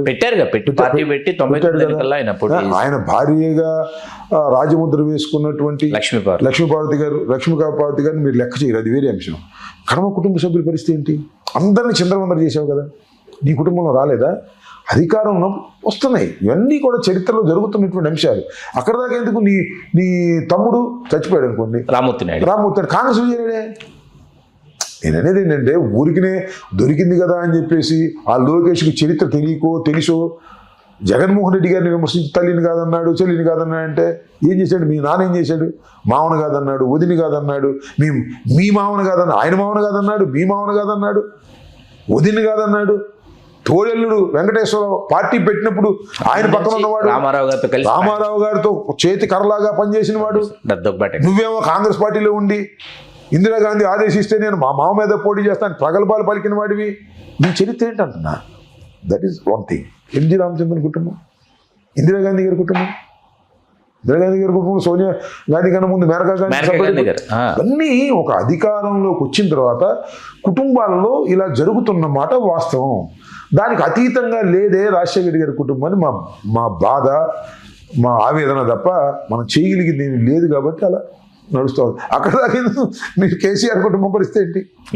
కవితక్క చెప్తున్నారు విషయం. ఈ రాజకీయంగా అట్లా తయారవుతున్నారు, ఎవరికి వాళ్ళు అలా బిహేవ్ చేస్తున్నారు. ఇది దురదృష్టకరమైనటువంటి పరిణామం. దానికి అతీతం కాదు మా రాజశేఖర రెడ్డి గారి కుటుంబం అనేది మేము బాధపడితే.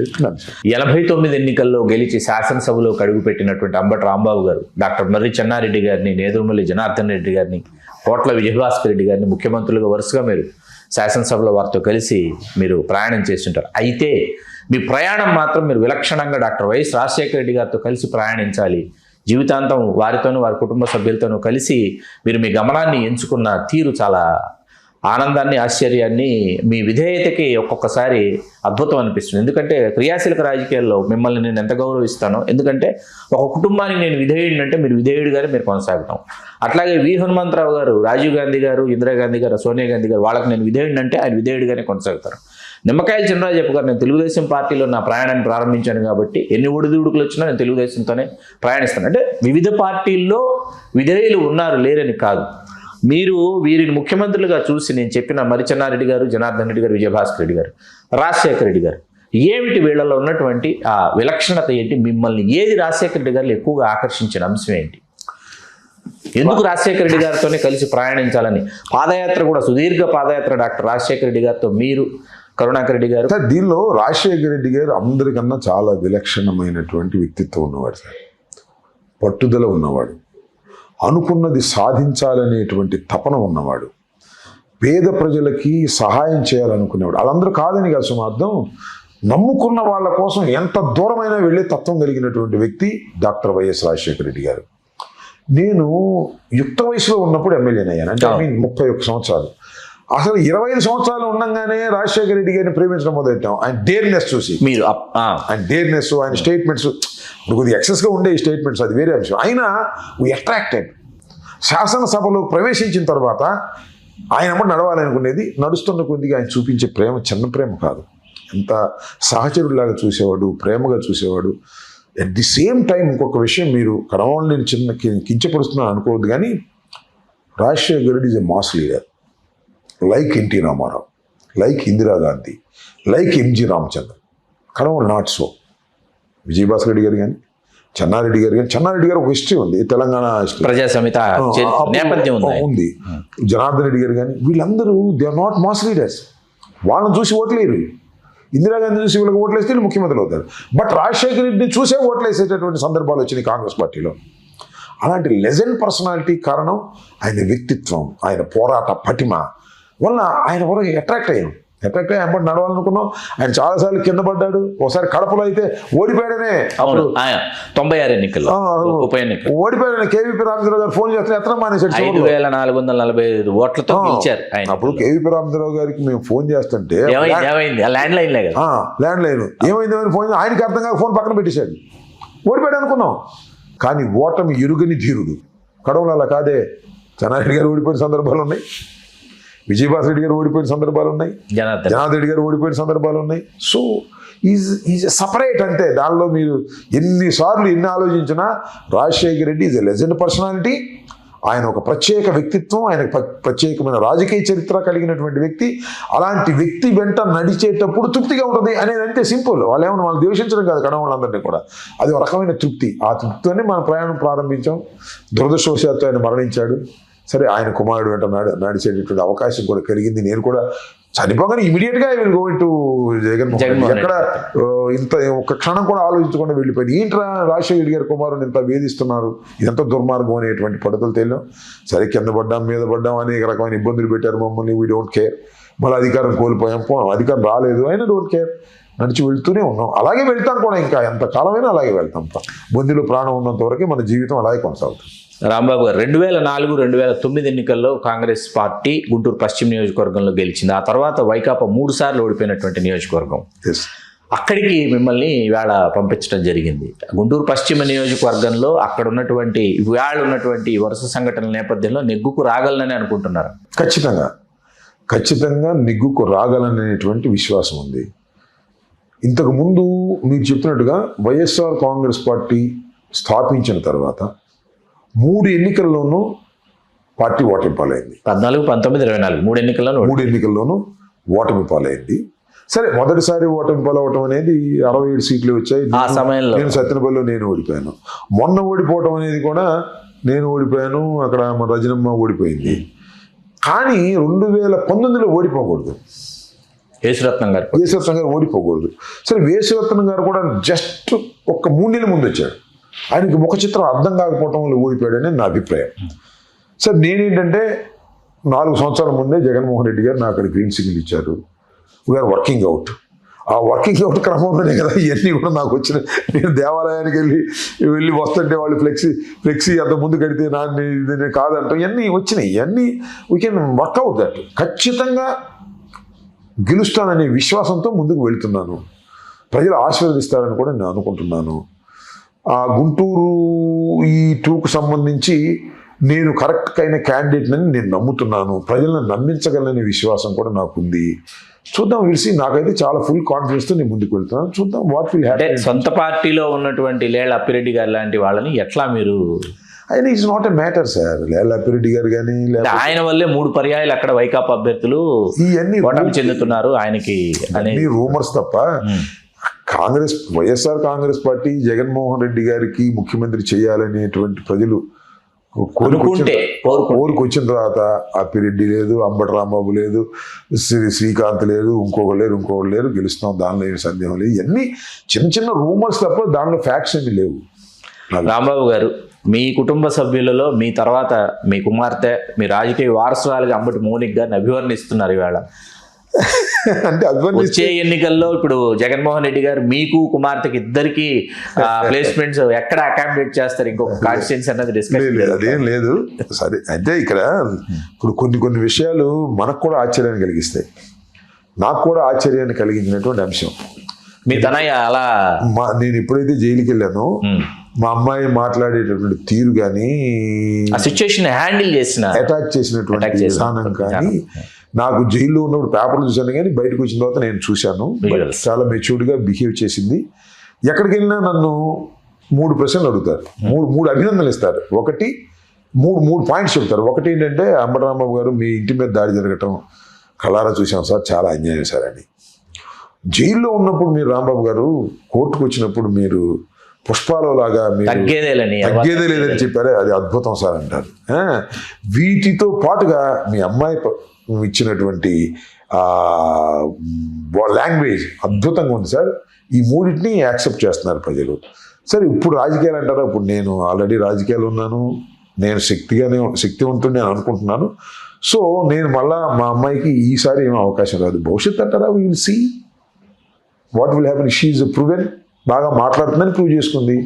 చూద్దాం, 18 రోజుల్లో నేను లేనప్పుడు బాగా మాట్లాడింది కాబట్టి, ఆమెకు మార్కులు బాగా వచ్చాయి కాబట్టి దీంతోనే పాస్ మార్కులు వస్తాయా రావా అనేది టైం విల్ డిసైడ్. చూద్దాం. నాకేం కుర్రోళ్ళే, నాకేం అబ్బాయిలు లేరు. అమ్మాయిలు కూడా ఉంది 3. ఒక అమ్మాయి యూఎస్లో ఉంటుంది, ఇంకో అమ్మాయికి రాజకీయాలు ఇంట్రెస్ట్ ఉండదు. తనకు రాజకీయాలు ఇంట్రెస్ట్ ఉంటే బాట వస్తుంది నిదానంగా.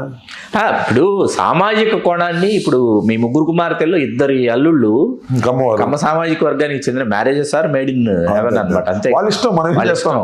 అయినా సామాజిక కోణంలో వేధించడం అనేది దీనిని ఎట్లా విశ్లేషిస్తారు? అంటే అది పొగరండి, వాళ్ళ పొగరంతే. వాళ్ళ అధికారంలో ఉన్నప్పుడు ఇలా చేస్తారు, అధికారంలో లేనప్పుడు చేయడం గుర్తుపెట్టుకోండి శ్రీకాంత్ గారు. మీరు చరిత్ర మీకు కూడా తెలుసు. అధికారంలో ఉన్నప్పుడే ధనం, కులం వారు ప్రదర్శన చేస్తారు, వాళ్ళ ఆధిపత్యం చేస్తారు. అధికారులు లేనప్పుడు అట్లా ఉంటారు మళ్ళా. సో అది ఒక దుర్మార్గమైనటువంటి క్రీడ ఆడతారు వాళ్ళు. దట్టే గుంటూరు లాంటి ఆ ప్రాంతంలో మీరు ఇందాక చెప్పినట్టుగా నంబర్ ఎక్కువ ఉన్న చోట ఇంకా ఎక్కువగా ఆడుతుంటారు. సరే, దానికి వాళ్ళు తప్పనిసరిగా మూల్యం చెల్లిస్తారని నేను విశ్వసిస్తున్నాను.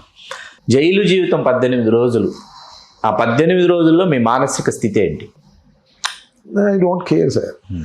ఇప్పుడు మానసిక స్థితి అంటే చాలా మంది ఏమనుకుంటారంటే, జైలుకి వెళ్ళినప్పుడు లోన్లీనెస్ ఉంటుంది, కమ్యూనికేషన్ ఉండదు. ఇంకా ఎవరికైనా కమ్యూనికేషన్ ఉంటుంది కానీ అంబటి రాంబాబు అసలు కమ్యూనికేషన్ ఉండదు. ఎందుకంటే పైనుంచి లోకేష్ ఆదేశిస్తుంటాడు. ఒక ఐపీఎస్ ఆఫీసర్ ఇవాళ రాంబాబు ఏం చేశాడు, ఎన్నింటికి బాత్రూమ్కి వెళ్ళాడు, ఎన్నింటికి పాస్కి వెళ్ళాడు, ఎన్నింటికి భోజనం చేశాడు, ఎన్నిసేపు నిద్రపోయాడు, ఎవరు వచ్చి కలిశారు, విజిటర్స్, ఇవన్నీ మానిటర్ చేసుకోవాలి. అంటే లోన్లీనెస్, బయట ఉన్న ఇన్ఫర్మేషన్ కట్ చేయటం, అది ఏం జరుగుతుందో బయట అర్థం కాదు మనకి. సో దీనివల్ల కొంత లోన్లీనెస్ వచ్చి మానసికంగా ఇబ్బంది పడతానని అనుకుంటారు. నేను అలా ఇబ్బంది పడలేదు. ఎందుకంటే అది ఇబ్బందిగా ఉన్నా ఎన్నాళ్ళు ఉంటుంది ఇబ్బంది? 18 రోజులు లేదా 20 రోజులు లేకపోతే 3 నెలలు, అంతే కదా, బయటకు వస్తాం కదా అనేది. నన్ను ఎవరు అడిగారు, ఏమంటే మీరు లోపలికి వెళ్ళేటప్పుడు ఎలా ఫీల్ అయ్యారండి అని అడిగారు ఒక ప్రశ్న ఏదో ఇంటర్వ్యూలోనే. లోపలికి వెళ్ళేటప్పుడు ఏం ఫీల్ అవుతాం సార్, మళ్ళీ తిరిగి వస్తాం కదా అనే ఫీల్ అయ్యాను, అంతకుమించి ఏం ఫీల్ కాలేదు. నేను లోపలికి వెళ్ళినప్పుడు కొంతకాలం లోన్లీనెస్ ఫీల్ అయినా దాన్ని అధిగమించి ముందుకు వెళ్ళాను. ఎన్ని రోజులైనా ఉండడానికి సిద్ధపడ్డాను.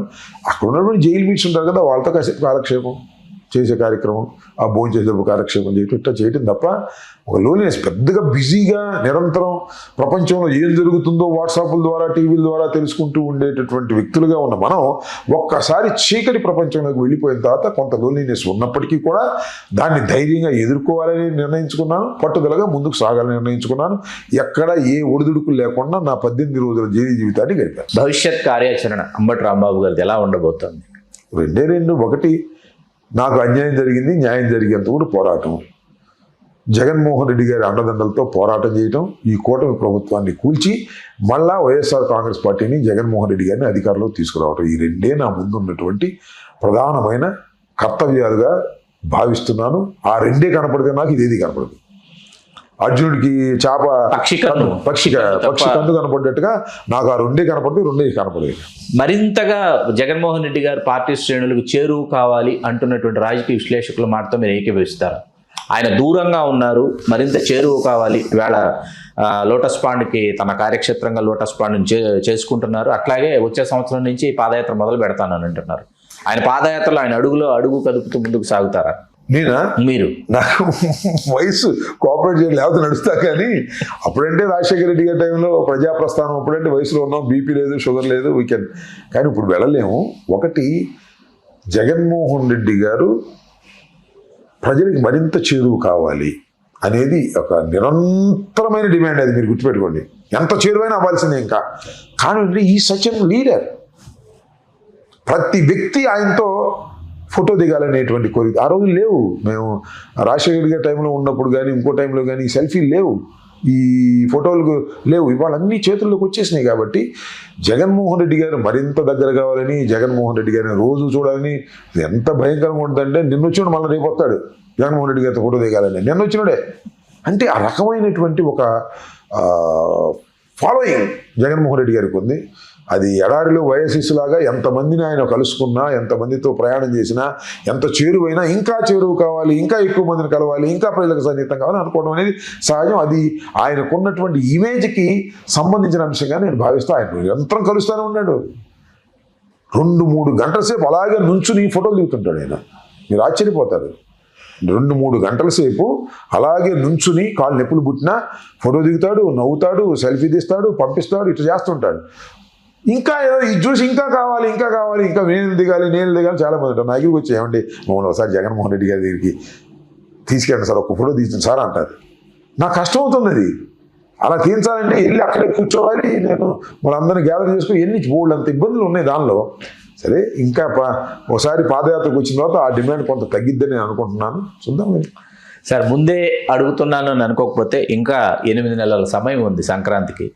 మళ్ళీ సంక్రాంతి మొనగాడిగా రాంబాబు గారు మళ్ళీ డెఫినెట్గా ముగ్గుల పోటీలు, మళ్ళీ నృత్యాలు, పాటలు, ఈసారి కొత్త పాటలు ఉంటాయి ఖచ్చితంగా. ప్రతి సంవత్సరానికి ఒక కొత్త పాట ఉంటుంది. ఆ కొత్త పాట ప్రకారమే నాకు ఓపిక ఉంది. ఇంకా డ్యాన్స్ ఉంటుంది, సెటైరిక్గా ఉంటుంది.